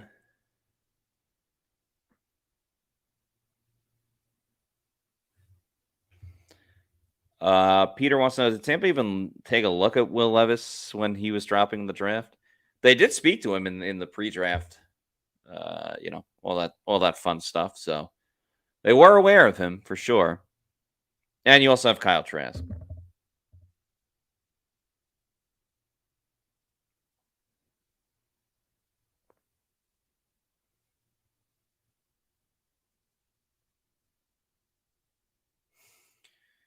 Ooh, Baker looking. He's got Mike. That's a first down. I guess first down.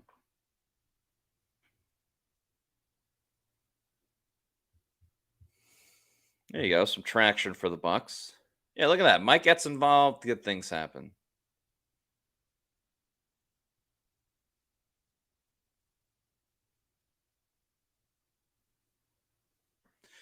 Already 51 receiving yards for Mike.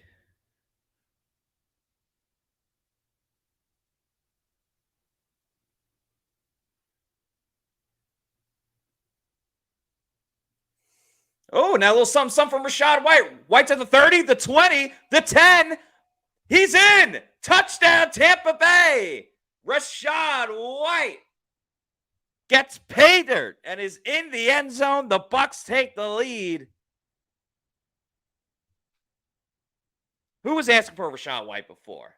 43 yards on the touchdown.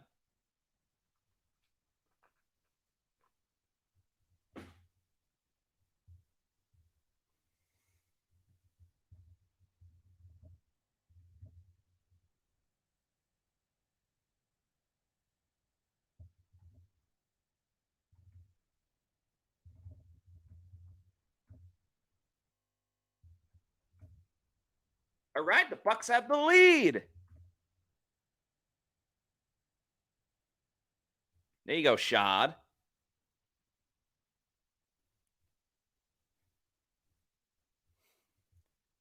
Shad.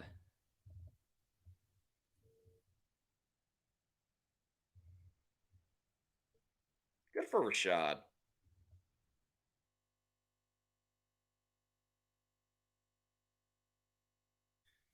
That is now 3 touchdowns. Did he score against the Bills?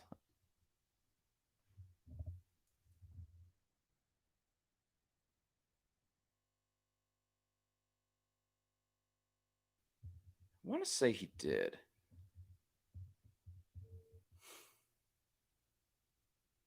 No, he did not. No.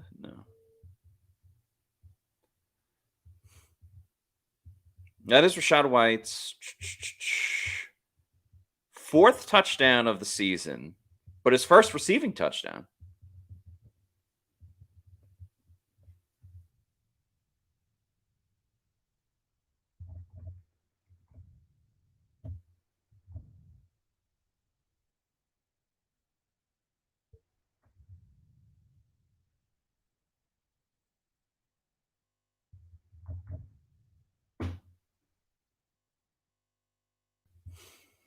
There you go, Rachaad.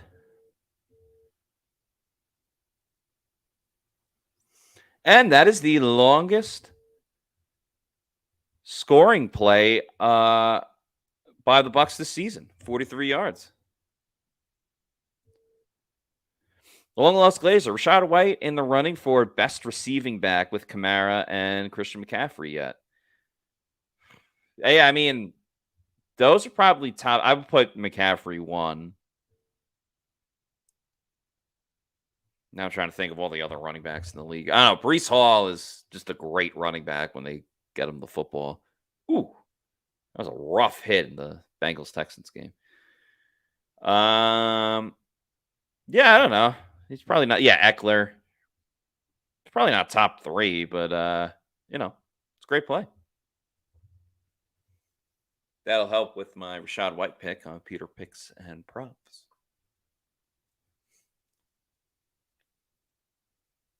Yeah, Rachaad White is wide receiver 3.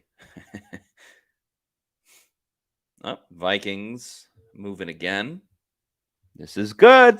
This is good. Who do the Falcons play again?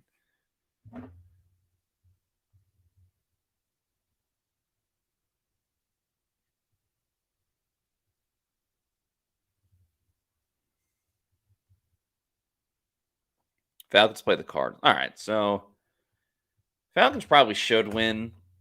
Kyler Murray is playing for the Cardinals, so that changes. Yeah, as Peter says. All right, 5:39 to go.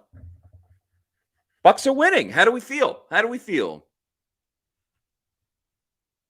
Man, the Ravens are just killing the Browns. 17-3. Browns are driving.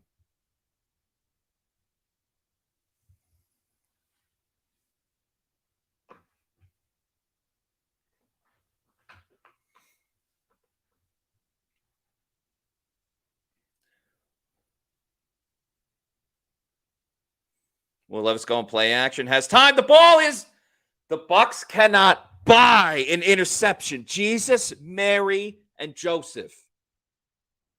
How do you not intercept that? What the hell?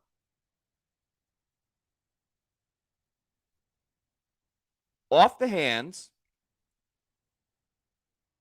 Ah. That was going right to Antoine Winfield. I think Levante David leads the NFL in the history of like so close, but doesn't get the interception. Damn, that sucks.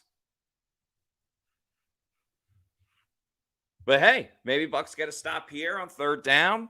Another score, get the ball at halftime. Would love another touchdown for the over.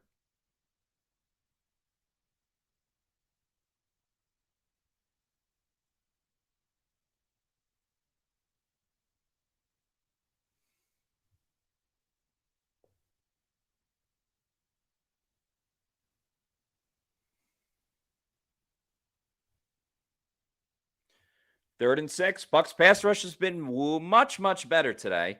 They send a blitz. They can't get home. Levis throws it short. Nice job. Pressure in the face of Will Levis. Didn't get to him, but forced a quick throw. Bucs got a quick 3 and out. They'll get the ball back with 4:50.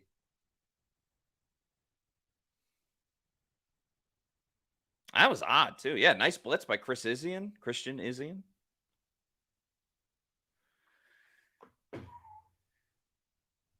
Let's see if Devin Tompkins can get a good return.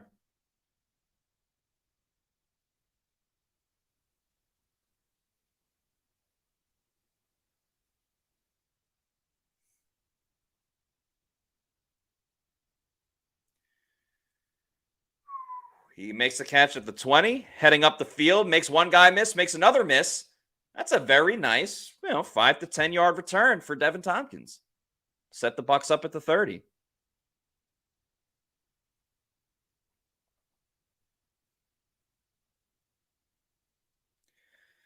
Oh, Houston driving again. Oh, why would you just switch the... Oh, ball's up in the air. Is it a fumble? Vikings are driving again. By the way, we will have a Pewter post-game show coming up whenever the Bucs game is done. Be probably myself and Scott Reynolds live from Raymond James Stadium.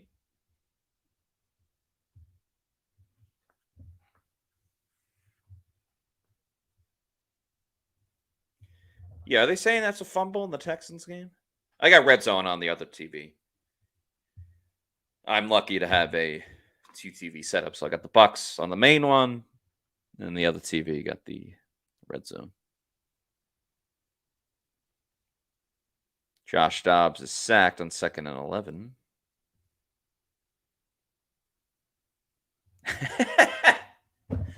MJRVI says Vontae and Winfield doing their best to honor Carlton Davis. That was a good one.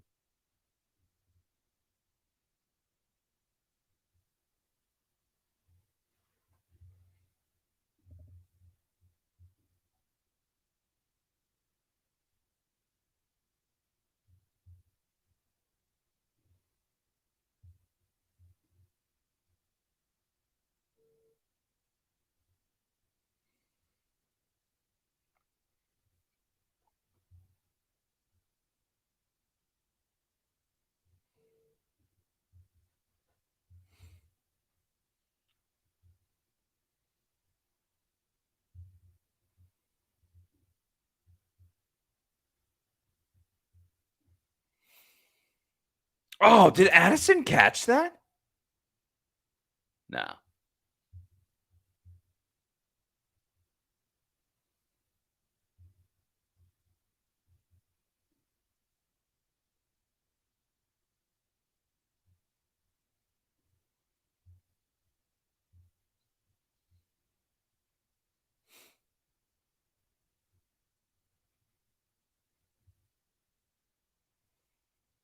Oh, Jordan Love, another touchdown as Baker scrambles. Run, Baker! All right, lost a yard. I mean, anyone that legitimately thought Baker was going to be able to throw that is crazy.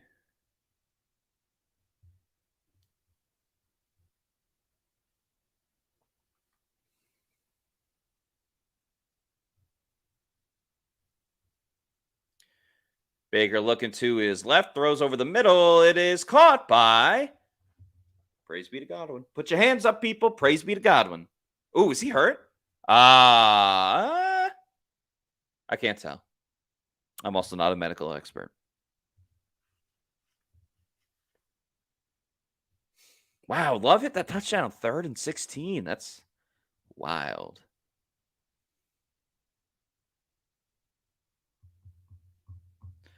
.335 to go in the second quarter.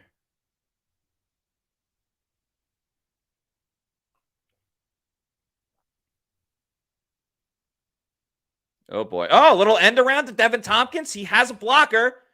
Tompkins heads up the field. Nice 5-6-yard gain. Way to get creative and efficiently run the football.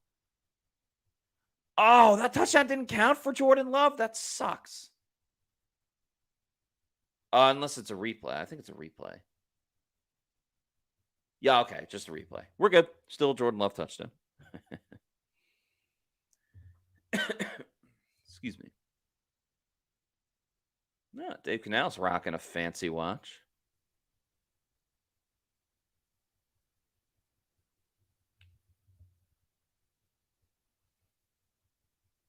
Run with Chase Edmonds. Wow, Chase Edmonds truck sticked that defender. Number 69. Nice. Like, if they show the replay, he just trucked into him and he like jumped back. Makes it a 3rd and 1. Hopefully the Bucs can just convert it, but I'm curious if they don't, if they would decide to go for it. Now, they'll probably go to the 2-minute warning, I would imagine. No reason to run this right now. Maybe we'll get the tush push. That's kind of far. Oh, Baker got it. He got it. A little close at first, but he got it. Okay, cool. That's the 2-minute warning. Yeah, long loss Glacier. Plenty of time with all the timeouts. Yeah, absolutely. You can run your whole playbook. You got 2 minutes. You're at midfield. I like it. And the Bucs get the ball after the half. So let's remember that.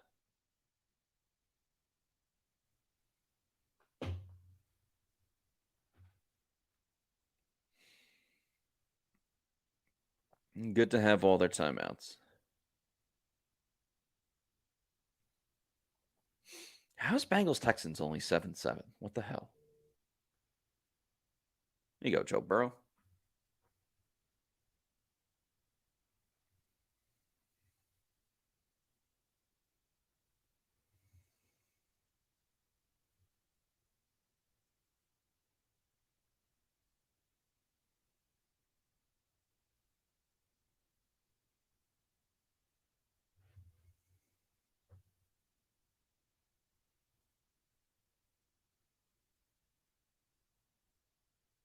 Ooh, Bengals going for it on 4th and 1. I love it.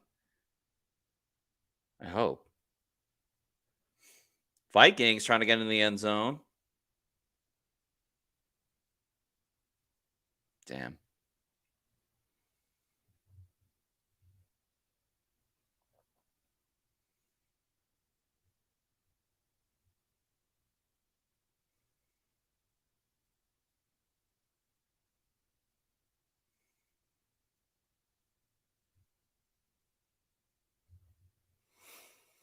Oh, I think you guys are a little quicker than me on this Vikings game, but sounds like we're going to get some good news.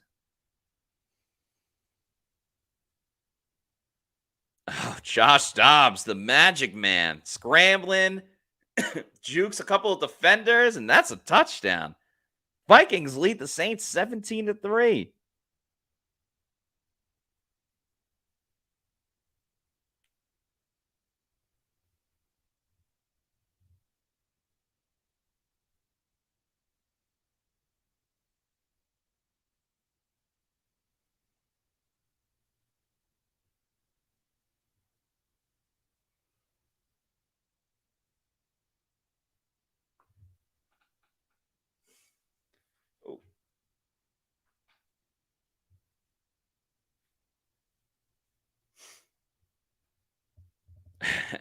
I wouldn't go that far. As Malchior7 says, the Vikings may have just found their new QB for this season. Josh is tweeting the second quarter, so he hopped off. But I appreciate Josh coming on and giving us any of his time because he's an eloquent man that has a lot of great things to say. He might come on for the third quarter. We'll see. Dante Campana says, why won't we ever sport red on pewter anymore? Not one single time this season. They did wear it for the Monday night game. But yeah, this is their 10th game. No, this is their 9th game, week 10. They've worn white every single time except for 2 other times, which was the Monday night game and the creamsicle game. So Baker looking, steps up. He's going to scramble. Oh, Baker. Oh, Tristan Wirfs got the ball. Wirfs is heading up the field and gets like a 10-yard run. That was awesome. I don't know if it'll count, but that was awesome. Oh, man, that was incredible.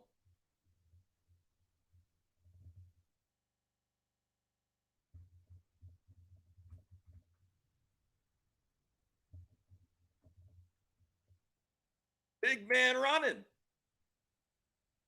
All right, Tristan Wirfs officially has he was clearly down.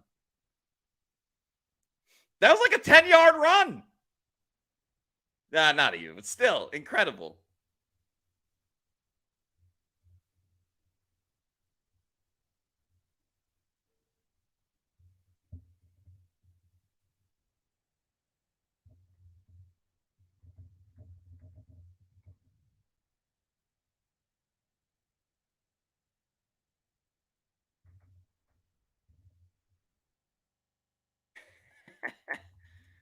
Man, that was so cool. That may have been the most exciting thing in this game.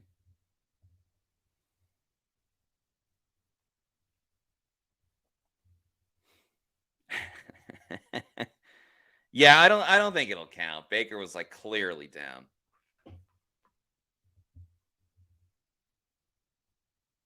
Yeah, Angelina says that was really cool, I gotta say.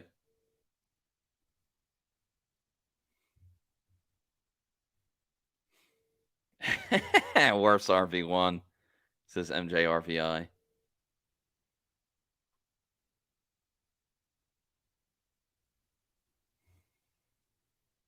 God, that was so cool. Yeah, I mean, Baker's clearly down. His knee's on the ground. The guy hits him. Thank God Tristan Wirfs is okay. I mean, if there's any offensive lineman you want running the ball, it's Tristan Wirfs. The guy jumps out of pools.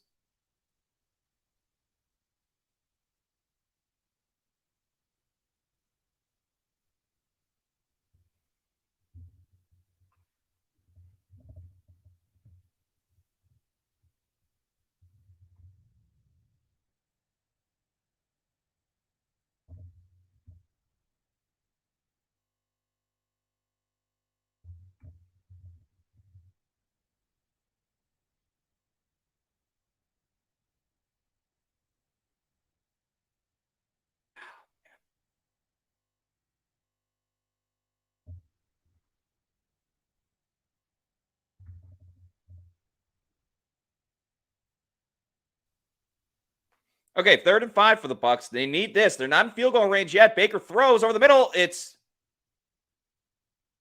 dropped by Mike Evans.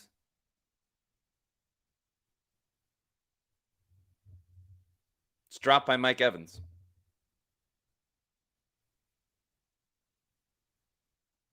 He just dropped it.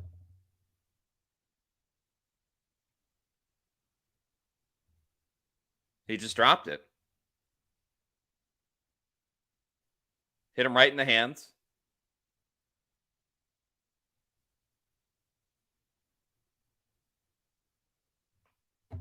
He just dropped it. I'm at a loss for words. I am at a loss for words.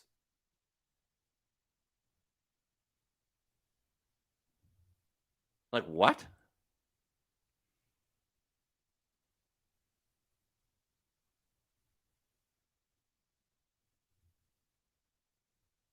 Mike is beside himself on the sideline. He's very upset with himself.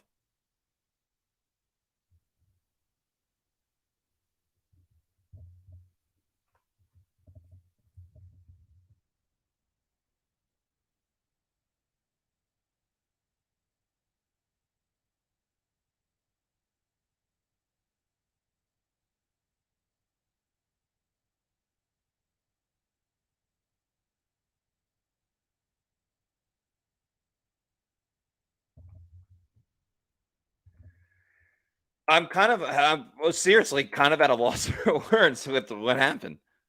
He's dropping the ball a lot at an alarming rate. We're getting close to halftime. I'm going to take a brief break. I mean, if you guys watch the show, I do this every week. Halftime, I'll take a quick break, and then I'll be back on for the third quarter. Appreciate everybody that's watching the show, and we'll be back in just a little bit. Hang tight.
What up, everybody? Welcome back. And we are joined by a great man, an excellent man who just said, guess who's back? Back again. Josh is back. What are you talking about? He has no friends. I was wondering if you were going to read the whole thing out. I'm your friend. That is true. He has one friend. You got it. I've got a few. I've got quality over quantity. So, Are any of them in low places? you know what? If you met a few, you would definitely say they are. I have friends in low places, but they're mostly Jets fans, so that's why. Anyway, Josh, your thoughts on the first half? Yeah, second quarter. You were here for the first quarter. So. Yeah, much improved. I mean, I think it was a great encapsulation of who Baker Mayfield is as a quarterback. And don't get me wrong, the Bucs have gotten kind of the high end of what Baker Mayfield can be this year. Yeah, okay? I'd say so. Which is, top 13 to 18 quarterback. There's a lot of variance that comes with his play, and you saw that in the first half. Some missed throws on some throws that he probably should have made. The Trey Palmer one really sticks out. Yep. And then some really, high-end play. Just even being able to get the ball to Rachaad White for the 43-yard touchdown was a great play in and of itself. So you continue to see high variance, right? He's been a ton of fun. He just made a really nice throw to Otten in a fairly tight window to get a first down. But I think the overall results are Baker Mayfield really isn't the reason why this team's 3-5, right? He could, if he could have elevated in a couple games, maybe they would be a better record, but he's certainly not the reason they've lost a lot of the games. Definitely not last week when he had what should have been a game-winning drive. So I think, overall that's been good. Bucs run game as Rachaad White actually makes a nifty move and turns a negative into a 10-yarder. That was a fantastic play by Rachaad White, breaking tackles. He has solidified himself as RB1. But, Josh, let me ask you, has Tristan Wirfs solidified himself as RB2? You know what? He may absolutely be. I think somebody said Vita Vea might have been the best running back on the team. Right now. That's true. What's really funny is Rachaad, this has happened a lot this year because opposing defenses have been the Bucs backfield for a lot of these runs. And you've seen Chase Edmonds try and create out of nothing. You've seen Keyshawn Vaughn. And more often than not. Sorry. Go ahead. Baker's pass was tipped at the line of scrimmage, but then Baker plays a little defense, knocks the ball down. So I see. I'm just getting that now. Yeah. So what I was thinking about was Chase Edmonds has tried to, make the first guy miss and then make something out of nothing. You've seen it from Keyshawn Vaughn, and inevitably it always turns into a worse play. This is the first time a Bucs running back has done that and made it into a good play. So I tweeted this out from the PR account, but I firmly believe Rachaad White may be a top 3 to 5 running back in the NFL, pass catching running back, receiving running back. It's so funny you said that. I apologize to the people in the comments, whoever said it, as Baker throws the ball deep, looking for Trey Palmer. Oh my God! What a catch! What an incredible catch by Trey Palmer! That's his athleticism at his best. Goes up and gets at the ball. Catch point. Oh, and twist. I hope that makes SportsCenter top 10 or whatever. Wow. Who was he up against on that one? Roger McCreary. All right. So I'm going to say it was an amazing catch. I don't want to take anything away from Trey Palmer, but Roger McCreary has tiny little T-Rex arms. This was one of the reasons why he probably didn't go higher in the draft 2 years ago than he did. I think he ended up being a second-round pick. Most people thought it was a bit of a reach from the Titans. And McCreary has actually played pretty darn well over these last couple of years. But this would be one of the issues with his game is very short arms, so he was not able to contest that catch very well. And it looks like Mike Vrabel is contesting the catch. Yeah, apparently. As challenging the catch. Yeah. What I was going to say is there's someone in the comments before that had said, I think that's a catch. Oh no, I think this one's gonna come back. Damn. But I was gonna say, someone in the chat before was like, where do you put Rachaad White in terms of like the top pass catching running backs? Because Like, obviously, Kamara and Christian McCaffrey are like, essentially top 2 or whatever. Yep, But absolutely. yeah, that was a good comment. Saquon is underrated in that regard. Yeah. Brees Hall, your boy, he's pretty good at it. I did mention him. Brees Hall had an incredible against the Giants 2 weeks ago. It was literally a 2-yard dump-off pass from Zach Wilson, so even he couldn't mess it up. And, it was a 2-yard dump-off pass, and Brees Hall broke, 7 tackles and ran 50 yards for a touchdown. Oh, wow. It was insane. I like giving viewers a little peek into our world. So we have these articles that we combine for, right? Twice a week. We have our kind of recap, what do we call it? The 2 point. 2 point. What, the PR roundtable? The roundtable. Sorry, yes, the roundtable, and then we have our Pewter predictions, right, where we all contribute to both of these articles. So oftentimes, the first person who gets into the article once it's set up will put funny, silly headlines that predicting what we would say about other things. Right. And most of the time, if I'm the first one in, I'm telling Bailey Adams that UCF's win against Cincinnati wasn't a real Big 12 win and things like that.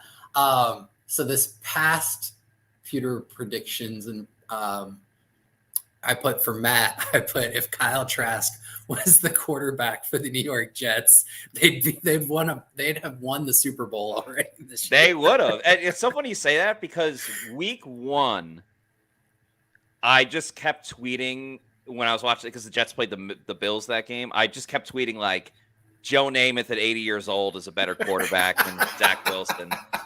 And I said John Wolford's a better quarterback than Zach Wilson. Kyle Trask is a better quarterback. And I think I said at some point, the Jets should trade for Kyle Trask.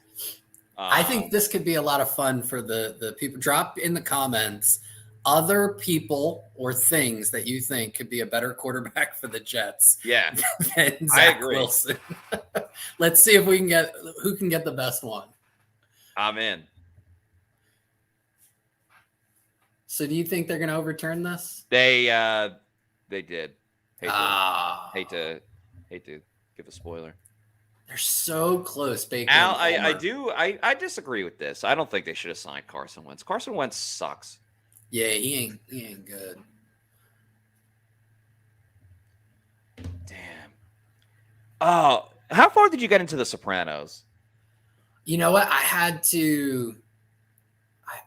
I think I'm in season 2 or 3. Mayfield goes deep again. This time for Mike Evans, and he caught it. Now you're ahead of me. There is no question on this one. Evans had to slow up a little bit and kind of cradle it into the basket as he slid down. This is going to be a Bucs 1st and goal. It looks like probably inside the 5-yard line. He just ran right past McCreary. Sorry, inside the 10. They'll mark it down around the 7. There you go, Mike. Mike was distraught after he dropped that ball. Yeah, on 3rd down on the last drive. Yeah.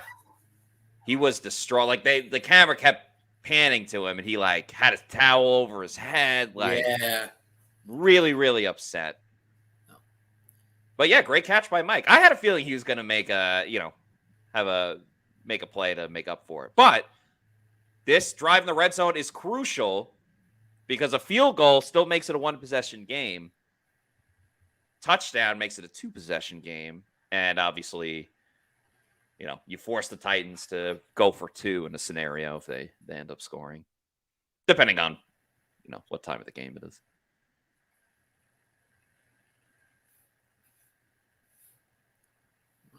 So, yeah, the Mike Evans saga continues. Will they pay him? Will they not pay him? Should he get paid after that drop? Should they pay him after making that catch? All right, Baker in shotgun, looking to his left, pump fakes, throws, wide open. Oh, my God!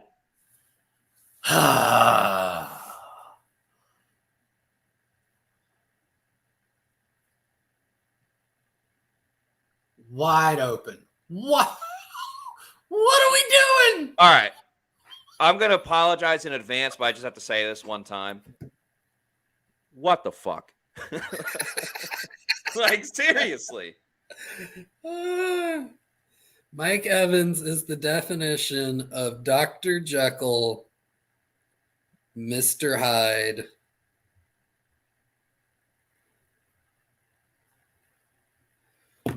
And that one's incomplete. I'm not even going to get mad at the Bucs for this drive. Like, Mike was wide open. He dropped it. Gosh. So, I gotta think that if this game ends up being decided where that what hopefully will now be a 4-point spread, right? Assuming the field goal is good. Yeah. Mike Evans has got to go down for most disappointing then.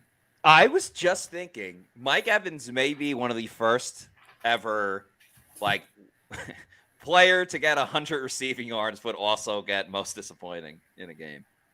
But he's had 2 costly drops. I mean, that drop in the at the end of the first half, that puts the Bucs into field goal range, and they had all of their timeouts with under a minute. So, you could easily make the argument that they could have scored a touchdown. So that took points off the board right there. And again, with that drop in the end zone, wide open, that's another 4 points off the board. Yeah, agreed. Absolutely.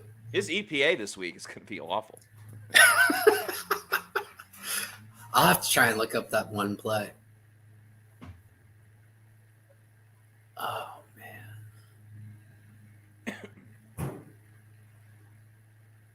I don't get this commercial. You have all this you have all this technology, and you're gonna film your movie from an iPhone. Yeah, right. Don't get me wrong. I'm stunt team coordinators. Yeah, samesies. But stunt coordinators and all the CGI, but we're gonna film it from an iPhone. Yeah. And I figured out what was going on with that upside down thing for me. I don't know if this is happening on yours, but it's only when CBS runs their promo for NCIS Australia or Sydney or whatever. Is it because it's on the other part of the world? You know what? That may it's like the toilet. It's like the toilet. Yeah. That's what it is. The other way. It's confusing AF to me. Yeah. But Kittle, let's go! Big play for George Kittle, my fantasy team. Which again, shout out to the commissioner in my league because I initially had him on the bench because I didn't look at my team and he threw him in there for me. Good for that commissioner. Let's see where I'm at. I do have Rachaad White on my fantasy team. Oh, there you go. 43-yard touchdown. Yep. Along with Will Levis, though. With Jordan Love on the bench with his over 12 points. I am a 20% chance of winning as I'm losing 73-34. Damn. I'm actually playing my brother this week in the annual Matera Bowl. I'm down at the moment. The best was 2 years ago. We made a bet where the winner got to shove a pie in the face of the loser. So I was nice. I have the video. I'll have to send it to you. Okay, there you go. Yes. But so I won. So I did a little speech and then shoved the pie in his face on Thanksgiving on the beach. There you go. So that reminds me of since unfortunately rest in peace, Matthew Perry. R.I.P.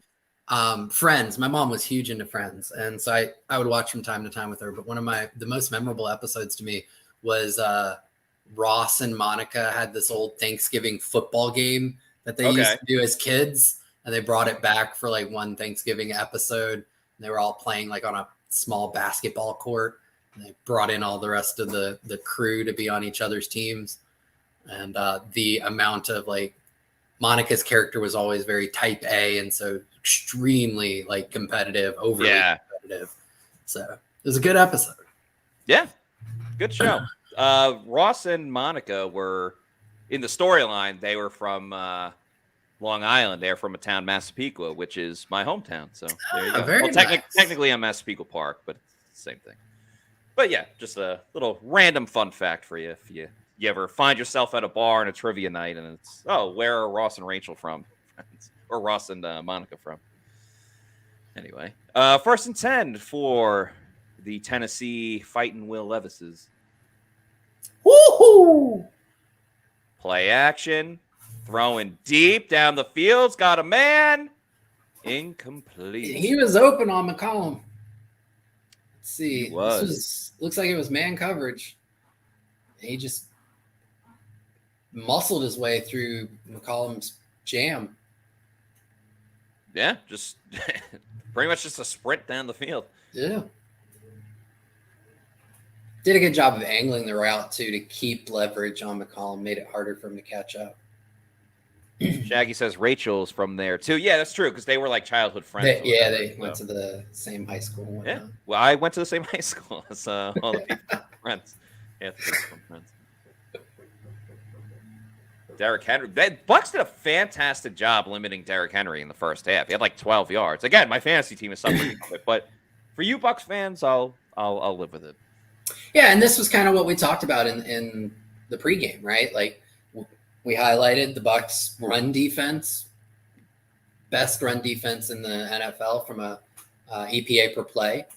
Yes. The Titans offense, not the best in EPA per rush, but good. And that those, I had a good feeling that the Bucs run defense would be able to contain Henry. And then it was just, could Todd Bowles get his secondary back right? And for the most part, it's been the pass for, Tajay Spears did him dirty. Whoop! Damn. He's also on my fantasy team, but he's on my bench. So we saw Spears at the Senior Bowl, right? We did. Scott Reynolds was in love with him.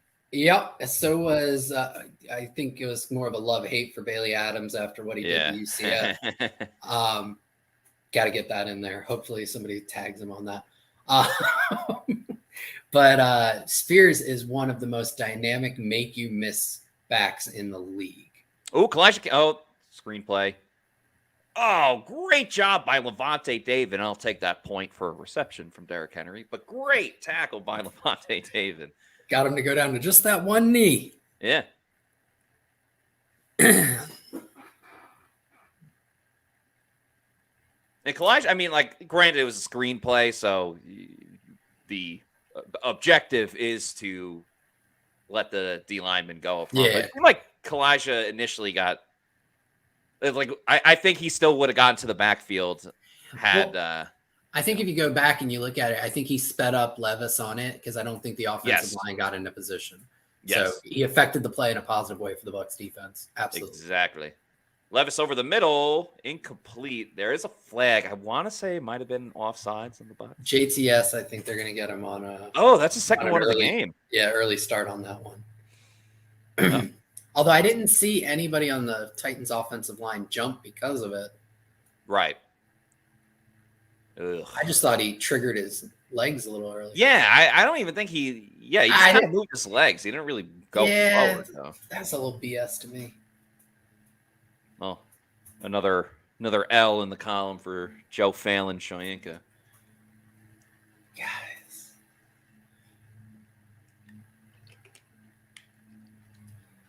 I will say this because I know lots of people love to rag on me because I've been probably the most pro Joe Tryon Shoyinka person out there.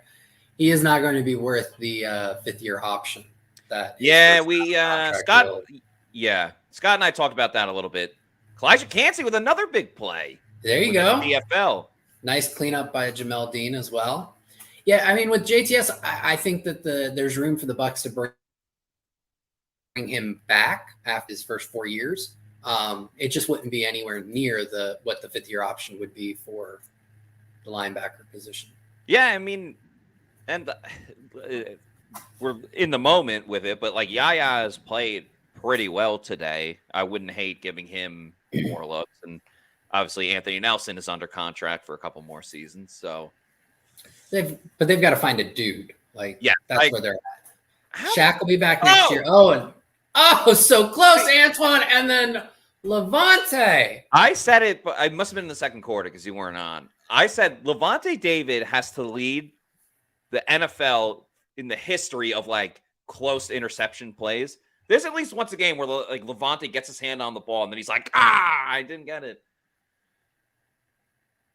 Oh, Levante, you got to catch that, son.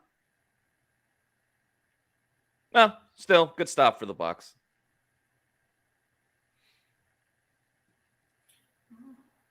All right. They've got to find a dude. Shaq will be back next year because his contract is upside down if they cut him. Australia. There you go. And that CBS Sydney promo. That keeps freaking me out.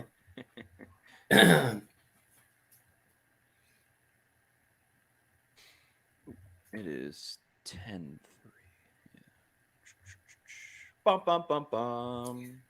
Bum, Bet she's going to drink this and then be able to fly over the sand garden. All right, let's get to some of your some of your comments. Nicole says LVD, Devonta David, Eagles, Mike Evans. Oh, that was good. I can't with this team. What the hell? This team can't get an interception. Very true. Richard says, "Oh my God, David, he hasn't had a pick since 2019 versus the Rams." Is that true? Wow, that'd be something. Callie saying 2 dropped interceptions by David.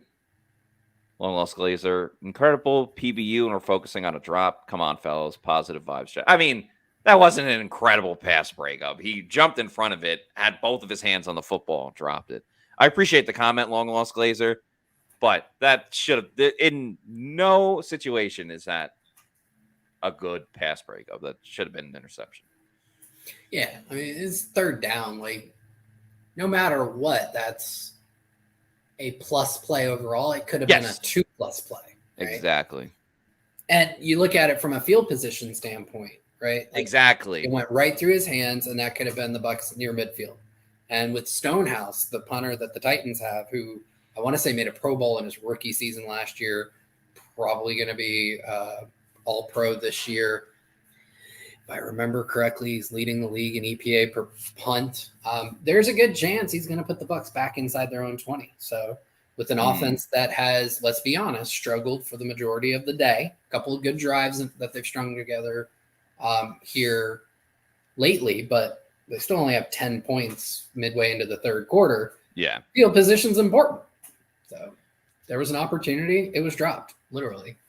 But they still get the ball back. So they do. By the way, regardless of whether or not the Bucs win this game, they will still be in contention for the division because the Saints are getting absolutely smoked by the Minnesota Vikings, 24-3, and Minnesota is very close to scoring again. You know why? Josh Dobbs. It's the first name, man. It is. First name. Joshes everywhere unite. Where's the yearly Josh convention this season? I don't know. I didn't get an invite. All right. Solid push for a run by Rachaad White. There you go. The Falcons, they play the Cardinals. So initially you think, oh, well, that should be a win for the Falcons. But Kyler Murray's playing. Yeah, and the Cardinals have been low-key, like, in every game this year. They're spunky. They are. Plus, they beat Dallas. Bunch. They beat Dallas, yeah. So, Bucs could be tied for first place after this week with a win. That is something right there. And also, the Falcons have lost 2 in a row. They lost to this Titans team that the Bucs are currently up 7 on, and they lost to the Vikings last week with Josh Dobbs just getting to the team. So, yeah. Long story short, still a wide open NFC South.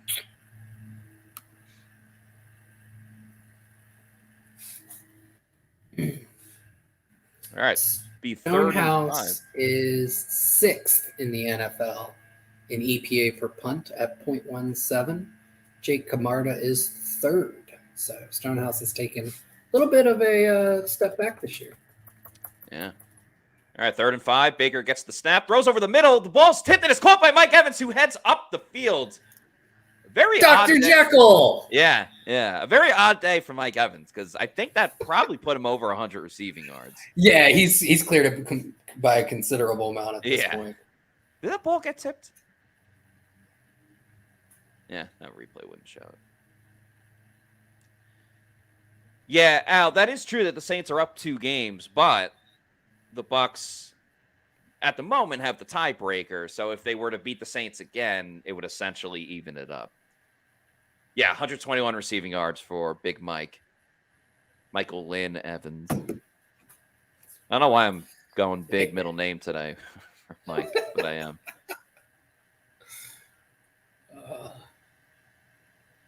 Your Jets on the bye this week? No, you are actually in luck, my friend. For the second week in a row, the Bucs that's right will be there in on prime national television against the the Las Vegas Raiders. So, oh man, it's like done for the day of work. Like I'm gonna relax and watch the Jets. So I will not be relaxed. Baker! Oh, Baker got the throw in time. It is caught by. Praise be to Godwin. And the Bucs are in close to scoring range. Okay. This is a Todd Bowles type of game. Keep it low scoring. The Bucs are picking on Roger McCreary. They are, as they should. Why not? I know Knaus is a nice guy, but you should exploit a weakness. Yeah, you know who they have not picked on? Former Buck. I thought Sean Murphy-Bunting was injured. I don't think he's playing. Oh, that may be it. Okay.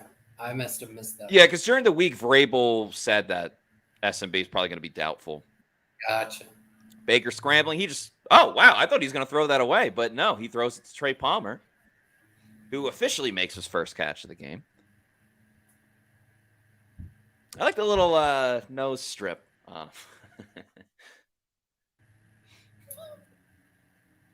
I seriously thought he was just throwing it out of bounds.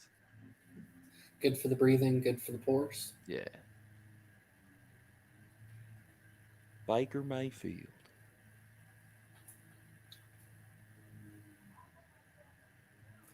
MJRVI says Mike Evans. Alexa, play Hot and Cold by Katie. Great comment, MJRVI. Oh, that's leader in the clubhouse right now. Yeah. So,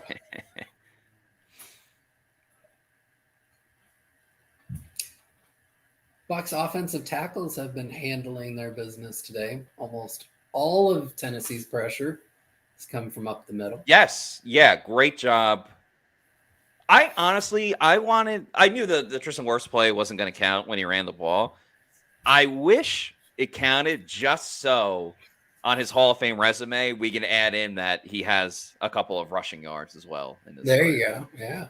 All right, 3rd and 4. Can the Bucs keep their drive going? Baker throws over the middle, caught by Mike Evans. Can he get in?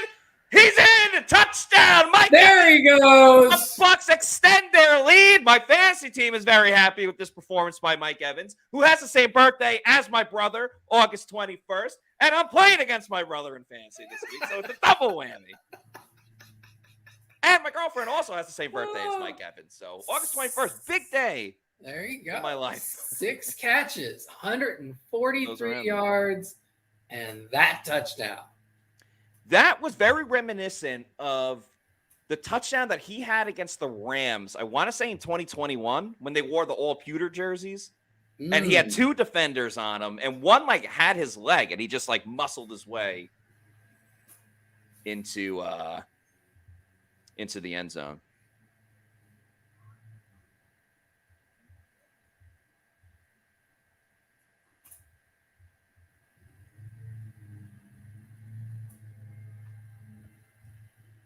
Woo! That was dope. Yeah, so I did tweet out, Mike Evans is the definition of Dr. Jekyll, Mr. Hyde. Made sure to quote tweet that one with Jekyll's back. I'll make sure. Yep. I'm gonna retweet both of those.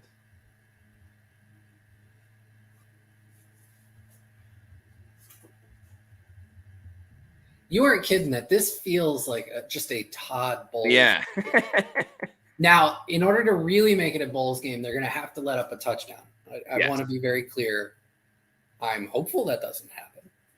But a 14-point lead is just way too much for a Todd Bowles, signature game. Yeah, there's no such thing as a relaxing game for the Bucs. Well, I guess they did get one against the Saints earlier this season. True. Yep. Yeah, because the Bears game came down to the Shaq pick 6. Yep. The Vikings game was down to the wire. I did say, though, that I said a couple days ago the chances that this was going to come down to one score were actually pretty low based on both teams. Both teams' average margin of victory was over 10 points this year, and both teams' average margin of loss is like between 8 and 9 points. So good chance that it was going to be more than a one-score win for whoever won. Playing out. Every once in a while, this blind squirrel, he finds a nut.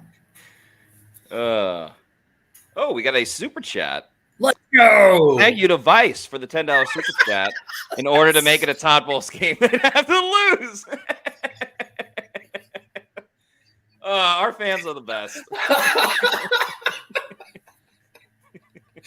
Wow, that was perfectly timed. Came out of nowhere, Vice. Plus the $10. We appreciate you, bud. Thank you very much, Vice. Great comment. Thank you for the super chat. Oh man, that was awesome. Long Lost Glacier says Mike Evans 594 yards and 5 touchdowns so far this year. Yeah, I feel great about the 1,000 yards for Mike, but again, I placed a bet before the season. I put a lot of money on it. It was over 875 and a half total receiving yards for Mike Evans on the season. Obviously, health is the biggest factor in these type of things, but yeah, I like the progress that Mike is on. Well, and this will definitely, like, he's been open a bunch. Like, they've found him. Again, these aren't manufactured touches. But, not at all.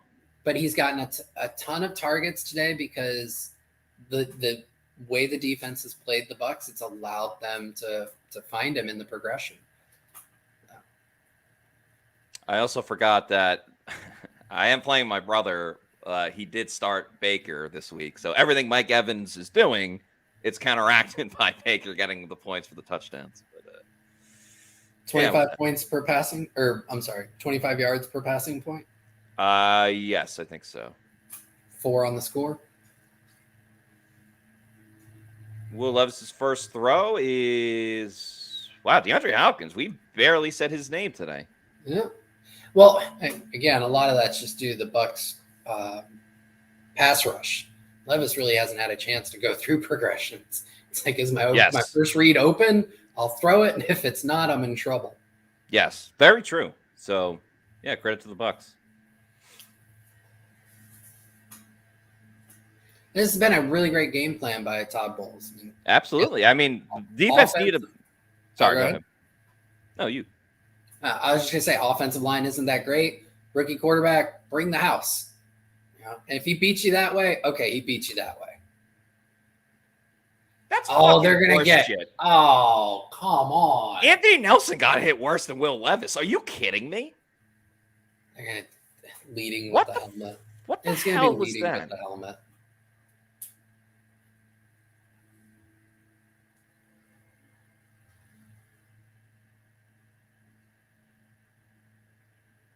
Oh my God, I just want to curse up a storm right now. Anthony Nelson was the one that got hit. Show the replay. Show the replay, CBS. Show me a replay. Show me a replay. Can't get mad at the script, man. Well, this is a shitty movie then.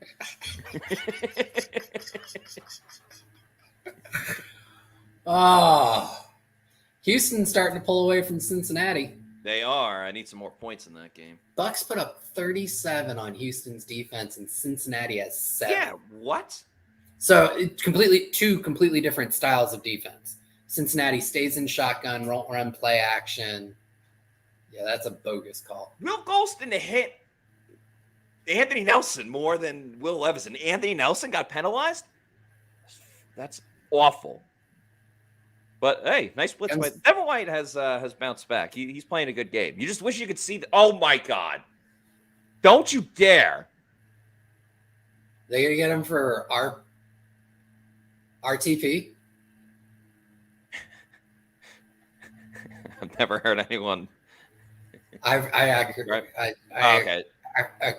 do an acronym for so much stuff. You are a big time acronym guy, which I like. They're going to call Jamel Dean for holding. I may make a scene based on that roughing the passer. Or the would it be a legal hit? IH. I'm not a huge fan of 2-letter acronyms. Yeah, I agree. Only TD works. And that's a good one. Or BS. Like that call was BS. Yep, those are the exceptions that make the rule. All right, Tennessee's offense is starting to churn with with penalties, with yellow flags as the engine of their offense. Oh, Chris Olave scored. I got him on one of my fantasy teams. That's all right. The Vikings are up 27-10. Brian Hernandez says typical Bucs game. Yep. Wait, what is Jameis in the game?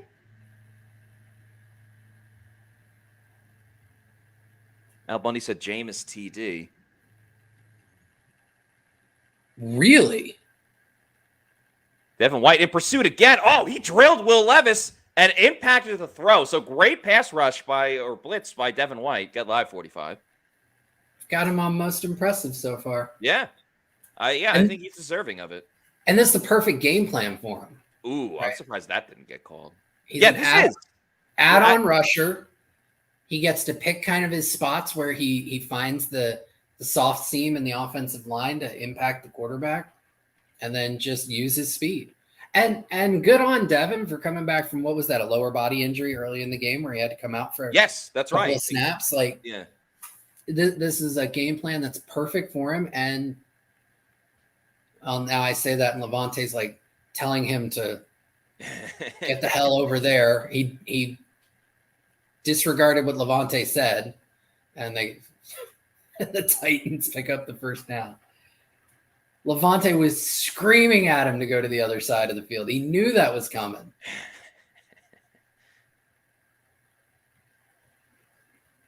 Yeah, it looked like Devin was going to blitz again. But I think Levante was trying to check him out of it and say they're setting up the screen.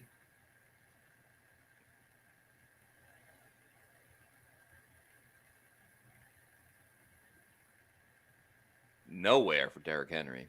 Mm-mm. Good job by Zion there, getting the initial wrap up.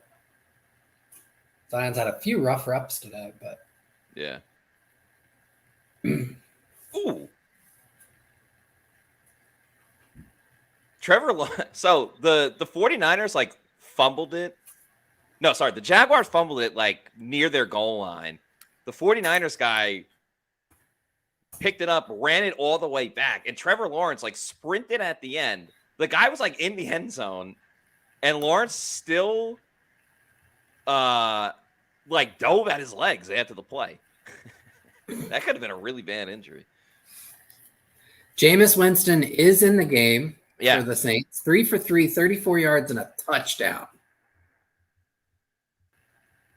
Listen, I know a lot of people have their opinions on Jameis Winston, both on the field and off the field, and I think you're not wrong with a lot of the opinions. I'm just saying, from a pure entertainment standpoint, it is so much fun watching Jameis. All the stupid stuff he does, the big plays. I go, wow, this guy is really talented, and then obviously all the idiotic plays he does as well. Yeah, they're showing a replay. It looks like Derek Carr got injured after taking a hit. Yeah. Daniil Hunter hit him, one of the best pass rushers in the league. Here it is. Trevor Sikkema quote tweeted Sam Monson from Pro Football Focus. Sam said Josh Dobbs is in the top 3 NFL quarterbacks for entertainment per salary dollar. Yeah. And Trevor, former Pewter reporter, he said number 3, Nathan Peterman. Number 2, Josh Dobbs. And number 1, without question, Jameis Winston. And now Jameis and Dobbs are playing against each other. They are. So that watchability score has got to be through the roof. Yeah, absolutely.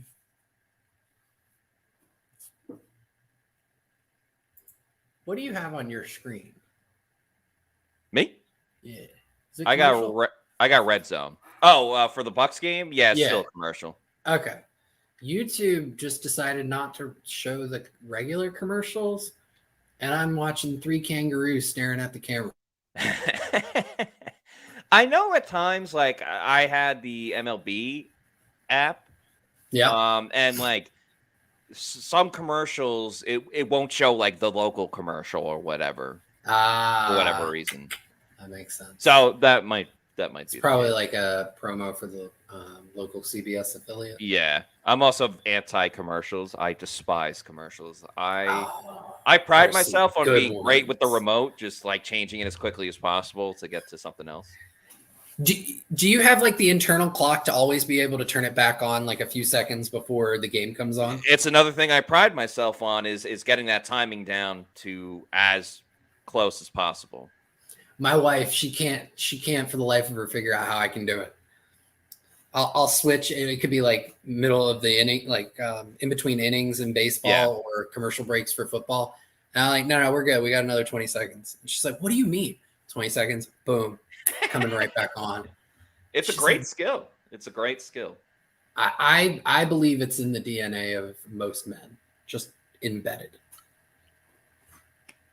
My dad has said that he believes that he invented the remote because he's like, yeah, when I was a kid, like they obviously didn't have remotes back in the day. And he's like, I would sit in front of the TV and like make sure I changed the channel like as soon as it went to commercial, whatever. So I guess I got that from my dad, just the hatred of commercials.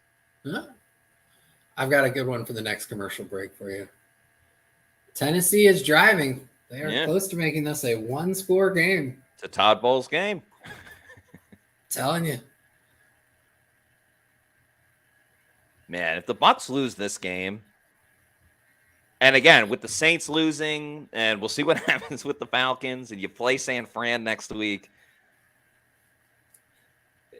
I kind of think that, like, Bucs could get a spark if they fired Bowles after the 49ers game. If you're still within the division, like, chances of winning it.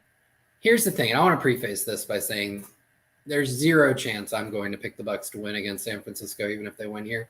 Pick both in the air! Oh!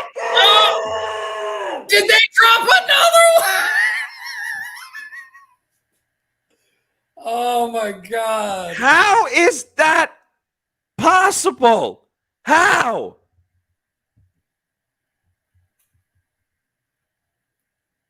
Oh, my God.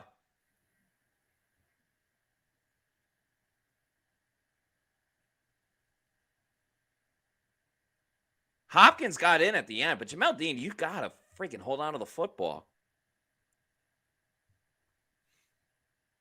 This is probably 4-down territory, I would imagine. I mean, it's only 2nd and goal, but. Oh, great job. Derrick Henry's done nothing today. I was going to say, just San Francisco has looked a hell of a lot more beatable. Yes. Over the last month or so, because they haven't won in a month. Although I think they lost two in a row and they had a bye. Yeah.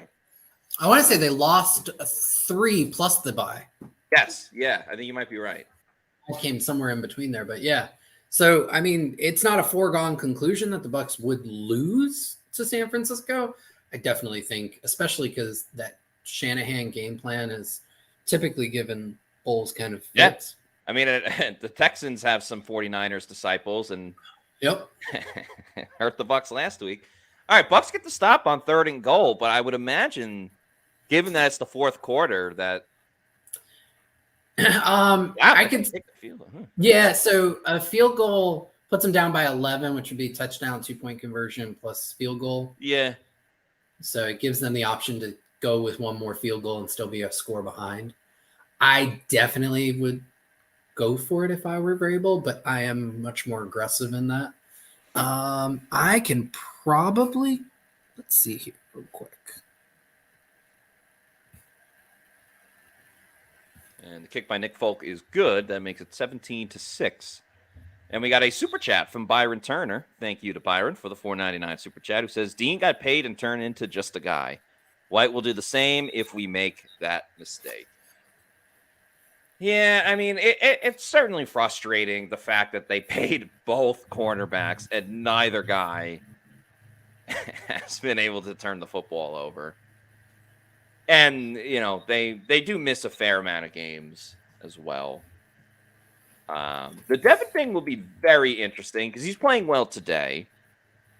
Can he do it consistently? And we know Todd Bowles loves Devin White, but I don't know if everyone feels that way about Devin White. But, he's going to have a number of games to prove people wrong. Yep. Oh, let's go. Big score for the Bengals. Joe Burrow to Jamar Chase. I thought Jamar Chase was going to be out for a couple of weeks. That was a big-time throw. That'll make it 20-17. And I got the over, so wouldn't hate a little overtime. But it's only 50.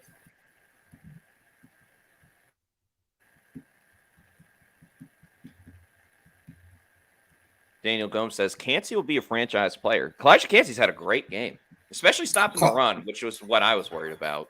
Kalijah Cansey's had a great rookie campaign thus far when he's not been injured.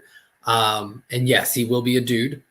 He already is a dude. One of the things that I noticed, that final drive against Houston, not to bring up, pour salt in the wounds for Bucs fans. On most plays, the Texans opted to double team Kalijah Cansey rather than double team Vita.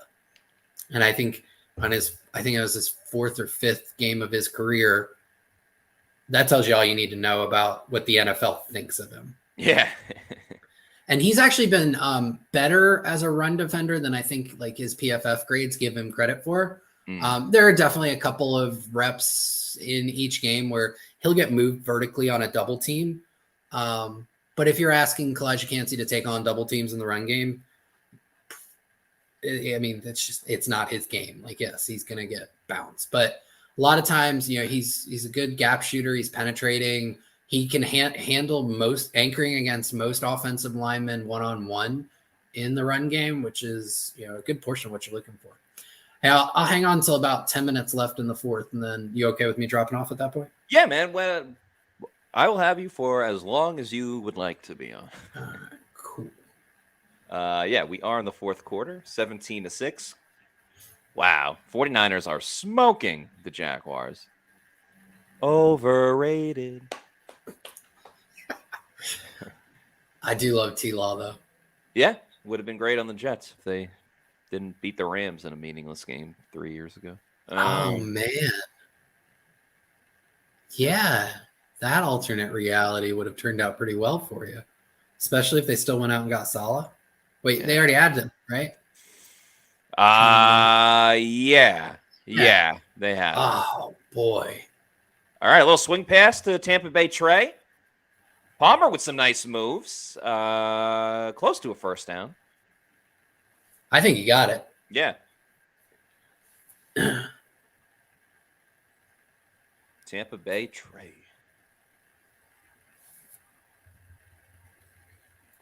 Has Mr. Sycamore willingly given that to him, or? He tweeted something. Ooh, Burrow to Chase. Yeah, man. That was the play I was talking about. It was pretty sweet. Trevor tweeted something when they drafted Trey Palmer. I don't remember specific. I think it was like a joke about I will never give up my my Twitter name or whatever. All right, Bucs passing again. Baker going deep down the field, looking for Mike Evans, and it's a little overthrown. But proud of myself how I built up the moment. It was very nice. You know what would be very interesting? So Godwin gave up 12 for Brady, right? Yes. And there's always this, when somebody comes in and they really want a number, there's the negotiations. I wonder, Mike Allstott, yeah. Yeah. I wonder what Trey Palmer would be willing to offer Mr. Sycamore to officially get him to turn over the Twitter handle. Yeah, good question. I think Trey Palmer has been on the record that he doesn't really post a lot I think he lets his management team handle his posting. I need to get me a management team. Yeah. And then it's like, well, what if he goes to another team? It's like you paid that money just to True. just for 4 seasons. But That's yeah, it's interesting. Yeah, I had something in the hopper there and it popped out. Never mind. Oh, I remember what I was going to say, because before you were calling Kalash Kansey a dude, and it reminded me of a conversation we had last week. I believe in 10 days, the new Good Burger comes out. Good Burger! I believe November 22nd is when it comes out. Oh, let's go. There's so many things I'm behind on seeing. I still haven't seen Barbie. I haven't either. Oppenheimer was very good. Yeah, I want to do the Barbenheimer. Oh, damn. Yeah, I think they're, well, he was up at the line of scrimmage, Elijah Molden there. Was Molden Holden, though? Yeah, I think that's the question. I'm fine with that as a non-call. No, they are discussing it. I thought I saw a flag actually get thrown up in the air.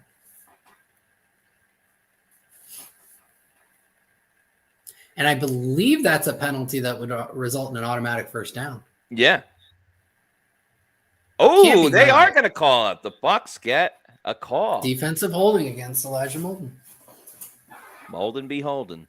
Yeah, Shaggy says November 22nd on Paramount Plus is when Good Burger 2 comes in. Because I'll never forget, I was watching Rachaad White's like YouTube channel, and he does like a couple like a day in the life or whatever. And he's playing basketball, and he's like, "When you mess with Kurt, you go in the grinder." And I was like, "Did he just quote Good Burger?" He did. That's awesome. And then I asked him about it when he was on the podcast. It might have been before the episode started, but he was like, "Yeah, I did." I gotta see the Marvels now. Oh, another flag. Yeah, I don't know if I'm gonna see that one. Ooh, Baker hit his hand. Arm's dangling.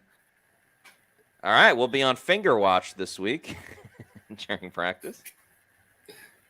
McCreary, his day going from bad to worse. Is he? Yeah, they picked on him, and he has not responded well. And that's just such a bad matchup for him. Yeah. Yeah, Baker is in pain. Yeah. Mike didn't even have to sell that one. I think Baker hit somebody's face mask as they came across on that throw. I forgot to wear my watch, but I might have to put it on if Trask comes in the game so I can go Trask time. I'm in awe of the amount of entertainment you can create out of somebody's last name. Thank you. Yeah. It is a talent, and it is so much fun to watch. I have a lot of dumb thoughts, but occasionally some of them are funny. I remake the words to like famous songs in the stupidest ways, and nothing that can be shared on a live stream. And the people around me they look at me like, what is wrong with you? I'm like, how much time do you have? Yeah.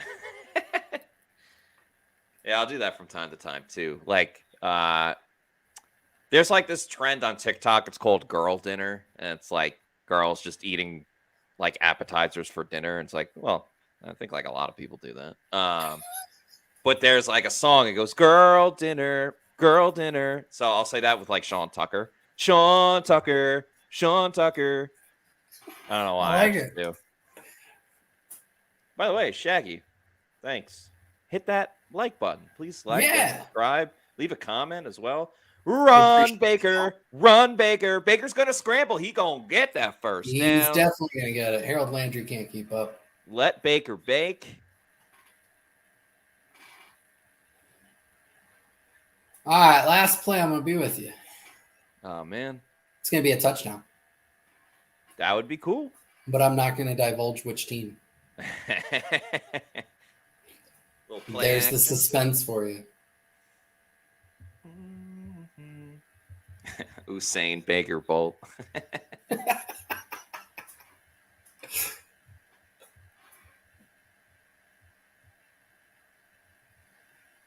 Oh, a little pop pass to Devin Tompkins. Heads up the field. Solid 4 or 5 yard run. Keeping Just like I creative. called it. Next And play is going to be a 4 or 5 yard run. And let the clock keep ticking. Josh, thank you again for joining me. Really appreciate your time, your thoughts, your insight on everything. And we'll talk to you soon. I have a blast with you, and I have a blast with the viewers. Thank y'all. All right. Peace out. See you. All right. We're back to me again. Sadly, I know. I miss Josh already.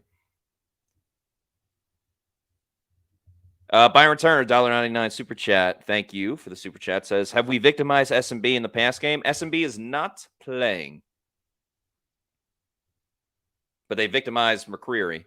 Oh, Chase Edmonds breaks a tackle, gets the first down, heads up the field. Shaggy says, think yeah to the tune of Lady Gaga. Yeah, the song Bad Romance. I was actually heard that song recently. It was playing. I love it. Yeah, I like to go yeah, because there's a rapper, Schoolboy Q, like when he gets on a verse, he'll say that. Oh, why is there a flag? There's always a flag. What's the call? Oh, a face mask. Bucs are in scoring range. Oh, by Al-Shair. Aziz Al-Shair. 27, 37.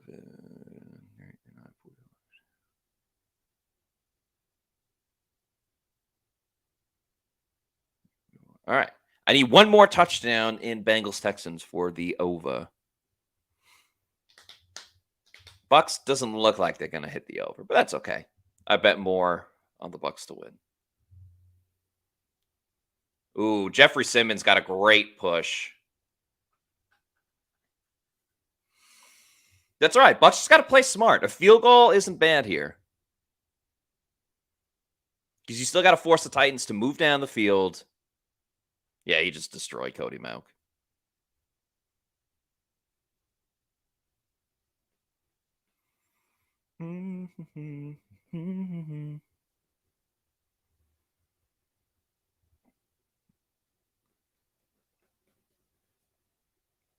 Bucs have had 5 straight rushing attempts, as CBS points out. Make that 6 straight rushing attempts. That's fine. Keep that clock ticking. Tick, tick, tick, tick, tick, tick, tick, tick, tick, tick, tick, tick. Wow, the Browns going to keep it close against the Ravens? Damn. Sean Tucker.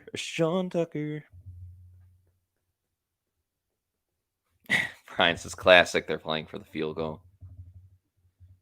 I mean, they've gotten multiple first downs. Stan Glassman says no throws. Guess Mayfield can't throw. 3, 2. All right, they got the snap off. Baker looking, throwing towards the end zone. Incomplete. Looking for Cade Otton. Bucs will have to settle for a field goal. Chase McLaughlin.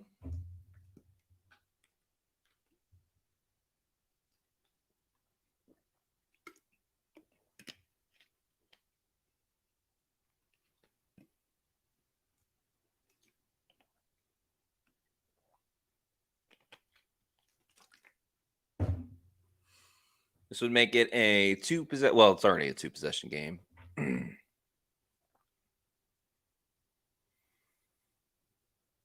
All right, that makes it a 14-point game with 7 minutes to go.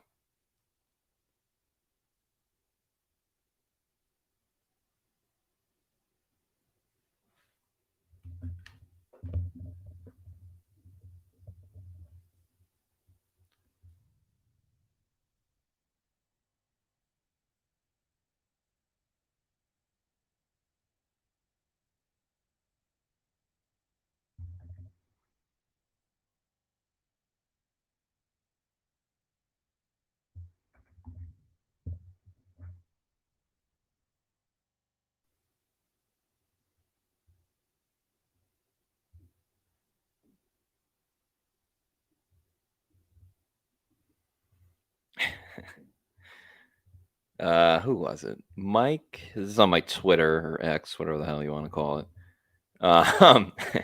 Before I tweeted out about the Bucs just like refused to intercept the ball, and G. Michael Reynolds said, change their name from grave diggers to stone masons. Thought that was funny. So good job, G. Michael Reynolds. Flash Gordon still have a chance for an INT. That is true.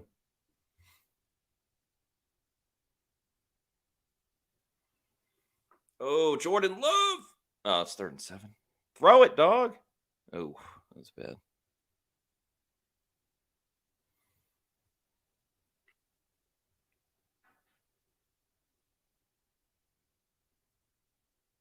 Wow. Myles Garrett is just a beast.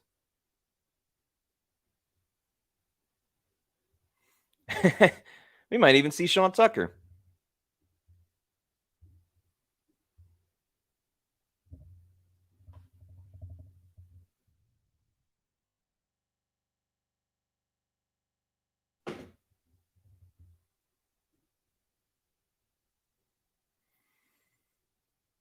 Tucker did dress today. Stan Glassman says, a TD would have been nice. Game over. Now it's a 2-score game. Yeah, I mean, touchdown definitely closes it out. Again, I'll say with 7 minutes to go and up 14, you probably still should win. Joe Burrow threw a pick. That sucks.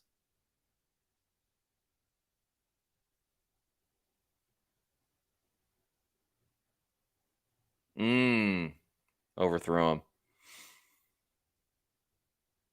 All right, we'll see if the Bucs can pin their ears back.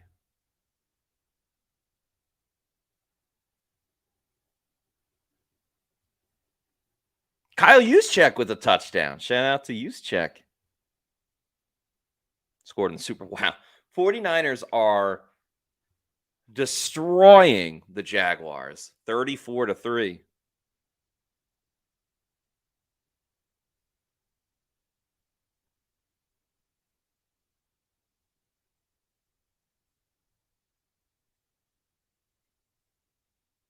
Okay. Titans got the ball at the 25. Levis and shotgun. They blitz Antoine Winfield Jr. Levis looks to his left. It's a lot of wrestling between Jamel Dean and DeAndre Hopkins, but no call. Todd Bowles clapping. I mean, that's offensive pass interference. I don't know what DeAndre Hopkins is asking for. Mike Evans would have got flagged for that. Yeah, that should have been offensive pass interference.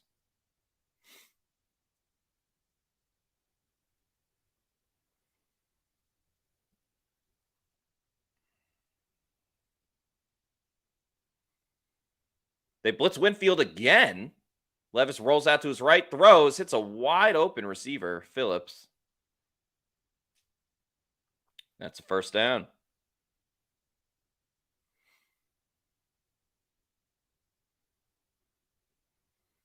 Yeah, I mean, they brought the pressure. They just found the right spot in the zone, and they weren't able to get home. Cam Gill is in the game. Levis throws again. Player slipped, but everyone's all right. Jameis on 3rd and 15 dumps it off to Kamara. It's 27-11. What an odd score.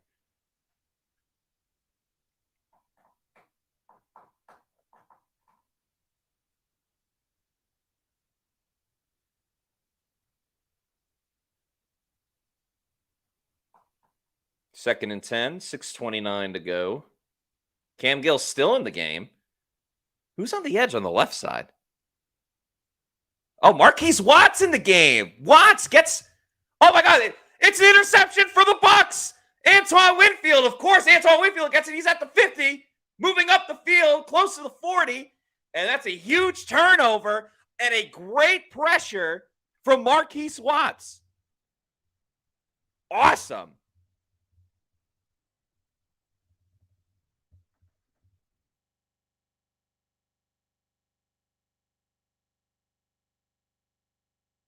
And that should do it.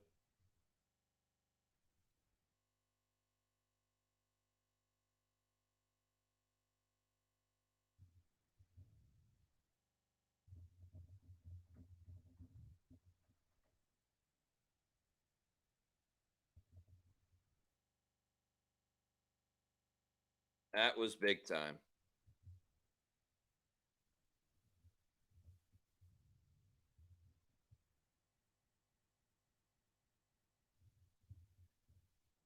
And Bucs run it with Rachaad White. What's that movie?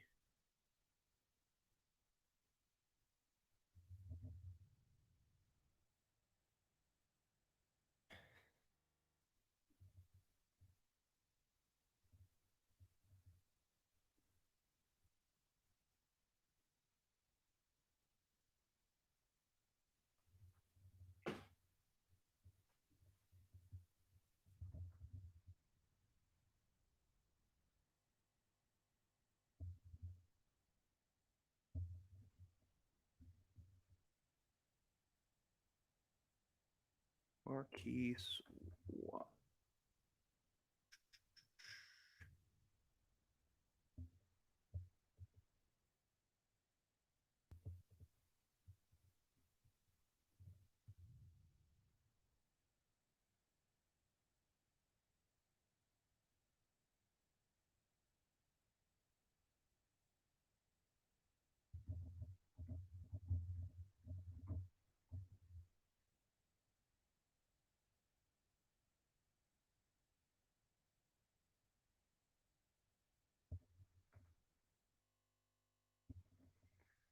All right. How are we feeling? Watts, JT. Honestly, like Marquise Watts shined through in the preseason. I get it's the preseason, but that's like the first time he really got some snaps, and he looked pretty damn good. Tom says, happy the Saints are losing big. James just threw a touchdown. Start icing that Mayfield thumb. Yeah, it'll be 3rd and 6. Yeah, you don't want to get stupid here. Baker's going to scramble. Ooh. There's a flag on the play. Oh, what do you do? Because it's probably going to be holding on the Bucs, I would imagine. Narav says, not me doing shots of Celsius. Appreciate it, Narav. Okay, so it's going to be a penalty on the Bucs. Illegal formation. So replay 3rd down. That's actually not the worst thing for the Bucs because you get an extra play. You can still get the 1st down, and you kill a little bit more time off the clock.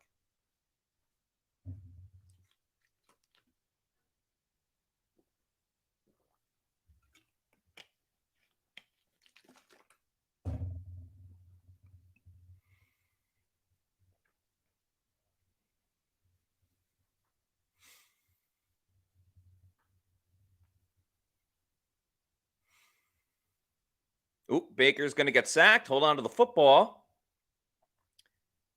Baker sacked on the play. But you know what? You kill a little bit more time. I don't know why the clock's not running. Ooh, Tristan Wirfs is a little hobbled. Star running back. Okay, Titans called a timeout. That's why.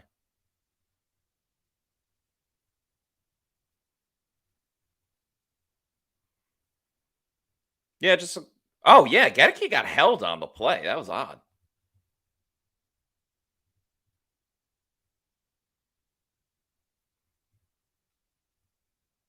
Hopefully Tristan will be okay.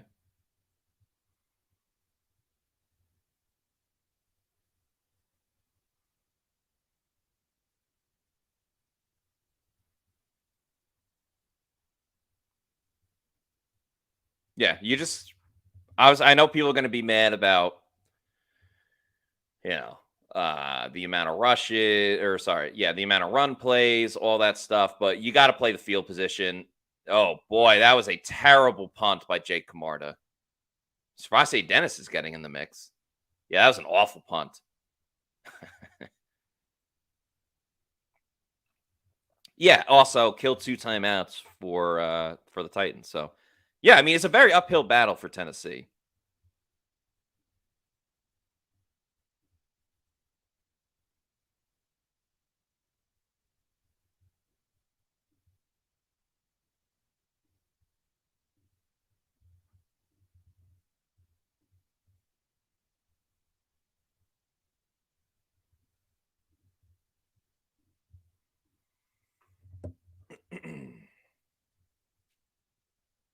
Levis starts with a screen to Phillips. Oh, boy. Phillips gets about 20 to 30 yards on the play. Plenty of missed tackles. Joe Tryon-Shoyinka missed a tackle.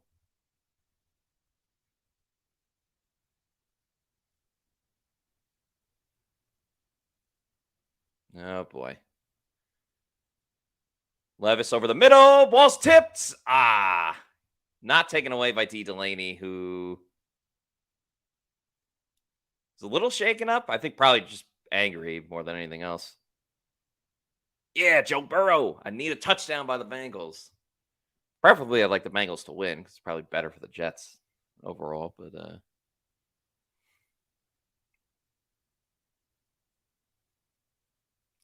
4:28 to go. Bucs up 20-6. It's not over yet. There's another screen pass. It's dropped by Phillips. Yeah, Titans are trying to get the ball out quick. They obviously know the Bucs are sending the blitz early and often, so that's obviously one way to counteract those screens. Oh, Lamar. Why would Lamar throw that? Jesus.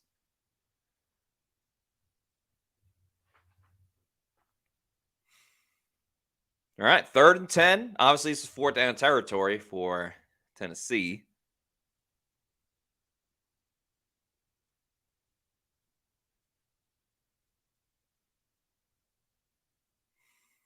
Levis drops back.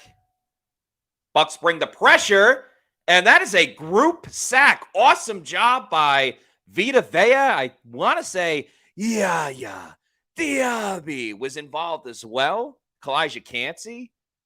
Great job. What did we all say? Hey, Angle. Yeah. Angelina says sack. Yeah, pass rush. We talked about it a ton. That's what needed to improve today. Fantastic. 4th and 17 now.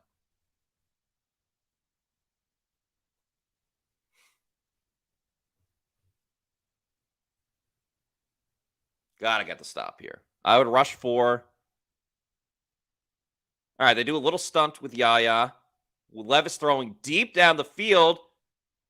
Nice job by Jamel Dean. That's excellent coverage on the play. I think DeAndre Hopkins kind of threw him again. Well done by Jamel Dean. Yeah, I agree, long lost Glazer and Brian Hernandez and Nicola. That, Hopkins threw him off. That has to be a penalty. But it was 4th down, so who cares? Would have been OPI, yeah. Run, Joe Burrow. Run, Joe Burrow. No, Joe Burrow. Another interception. God dang. What are you doing, Joe Burrow? You had 3 timeouts.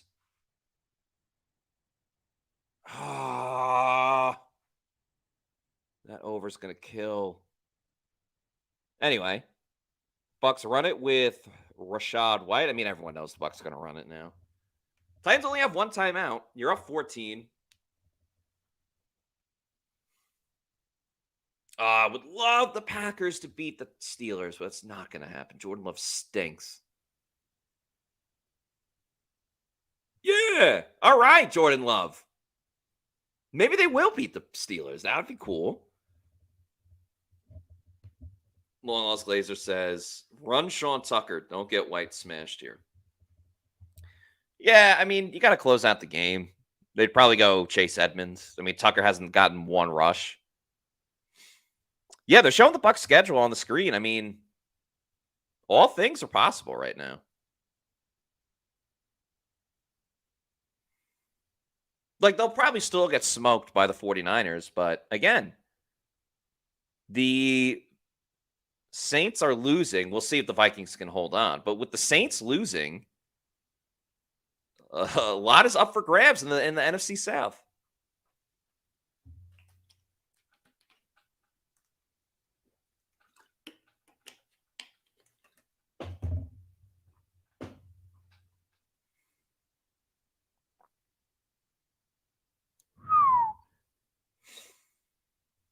Titans have a pretty easy schedule. Well, Jacksonville's tough, but Carolina, I guess it's not that easy.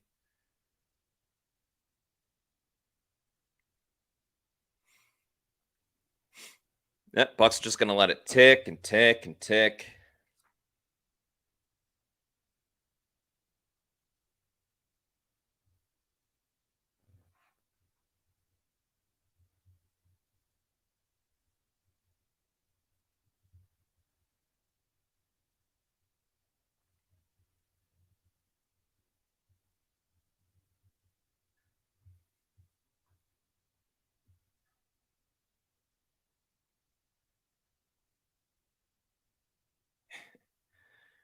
Oh, just a reminder, everybody.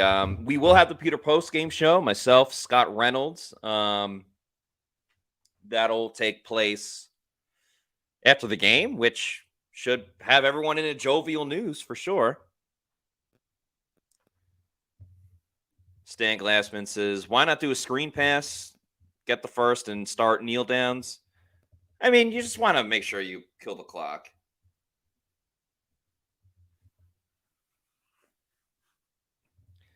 Screen pass is not a bad idea, but like if that backfires, a lot of times interceptions on screens end up being a touchdown because all you have is the offensive lineman in front of you trying to tackle you. So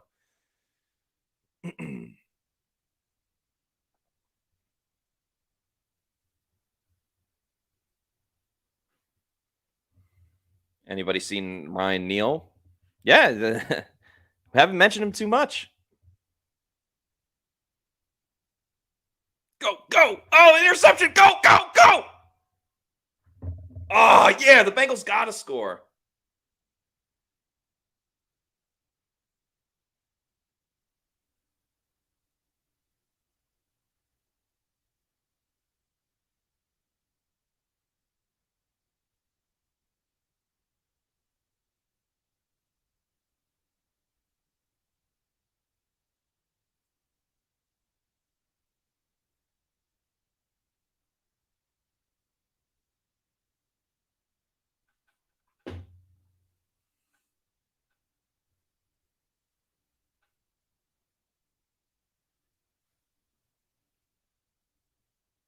Oh, God. I think something happens in this Bengals game.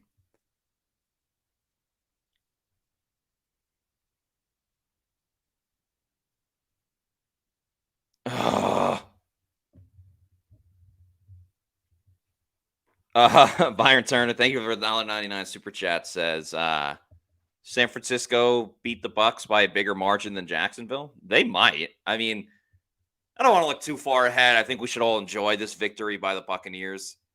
With that said, it could be ugly next week. Oh, come on, Joe Burrow. No flag? Yeah. Sorry, I'm watching I have Red Zone on, but I'm watching Bengals Texans. I really need the over. Happy to talk about the Bucs too, but clearly the Bucs are going to win.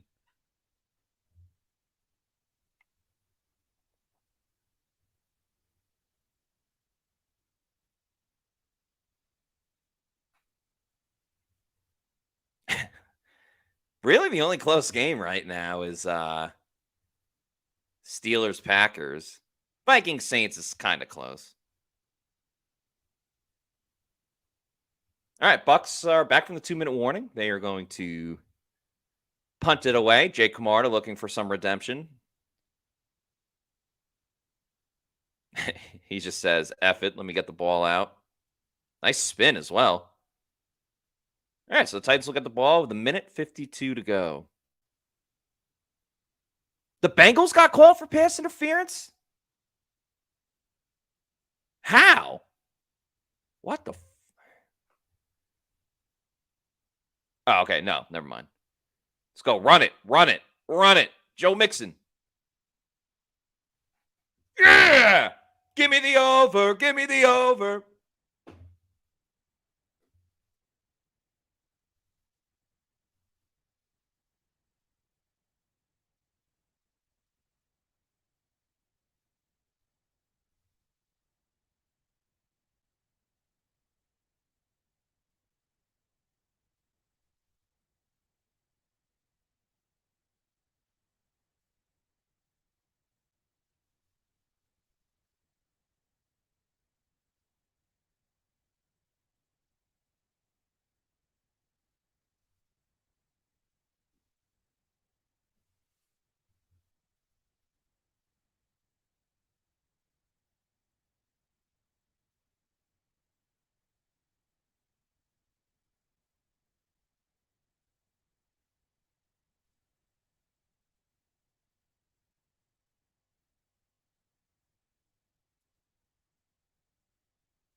All right. Titans got a first down, but there's a minute to go. One more time, I'll say we're going to have the Pewter post-game show after. Levis throws too high. That gives a minute remaining.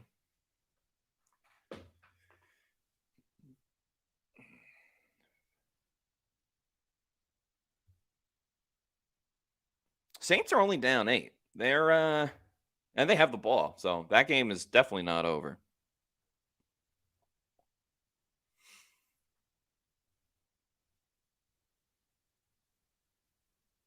KJ Brett's in the game too.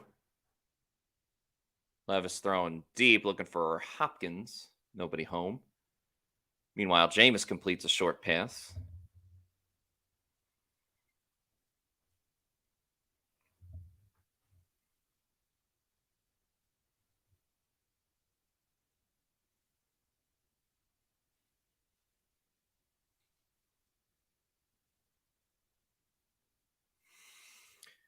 $55 seconds to go. Does it feel good though? Like the Bucs are gonna win.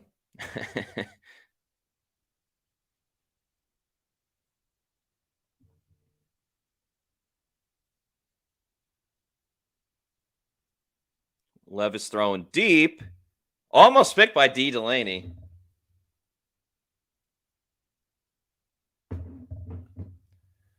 That'll make it 4th and 10. Yeah, Will Levis looked like a rookie today, huh? Yeah, a little rookie on rookie. Can't see against Levis. Not the best game for Billy Jeans.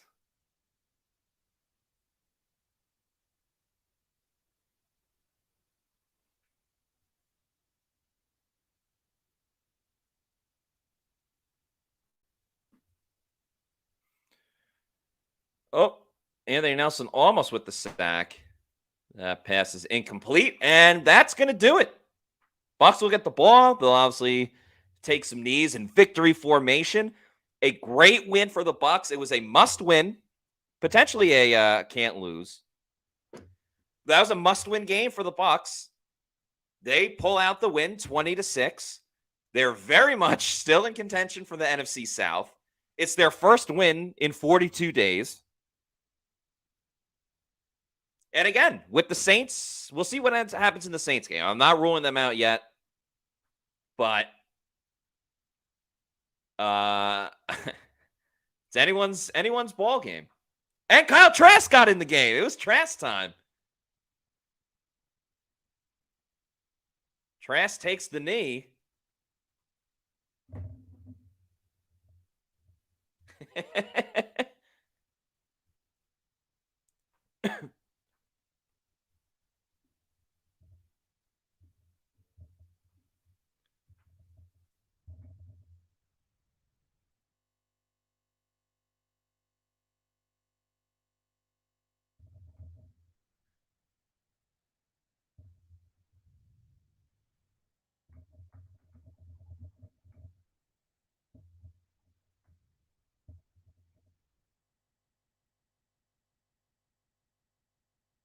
All right, that's going to do it for me. Thanks everyone watching. Bucs win 20-6. They are 4-5 on the season. Everything is still in front of them in the NFC, and should make for a fun post game, and obviously everything that we'll get into next week because the Bucs finally won. We're gonna have a Pewter post game show coming up a little bit later, and of course Monday's show. It's a victory Monday, first time in a long time. Thanks everybody for watching. Follow us on our social media at Pewter Report. I'm Matt Matera. Peace out. Bucs win.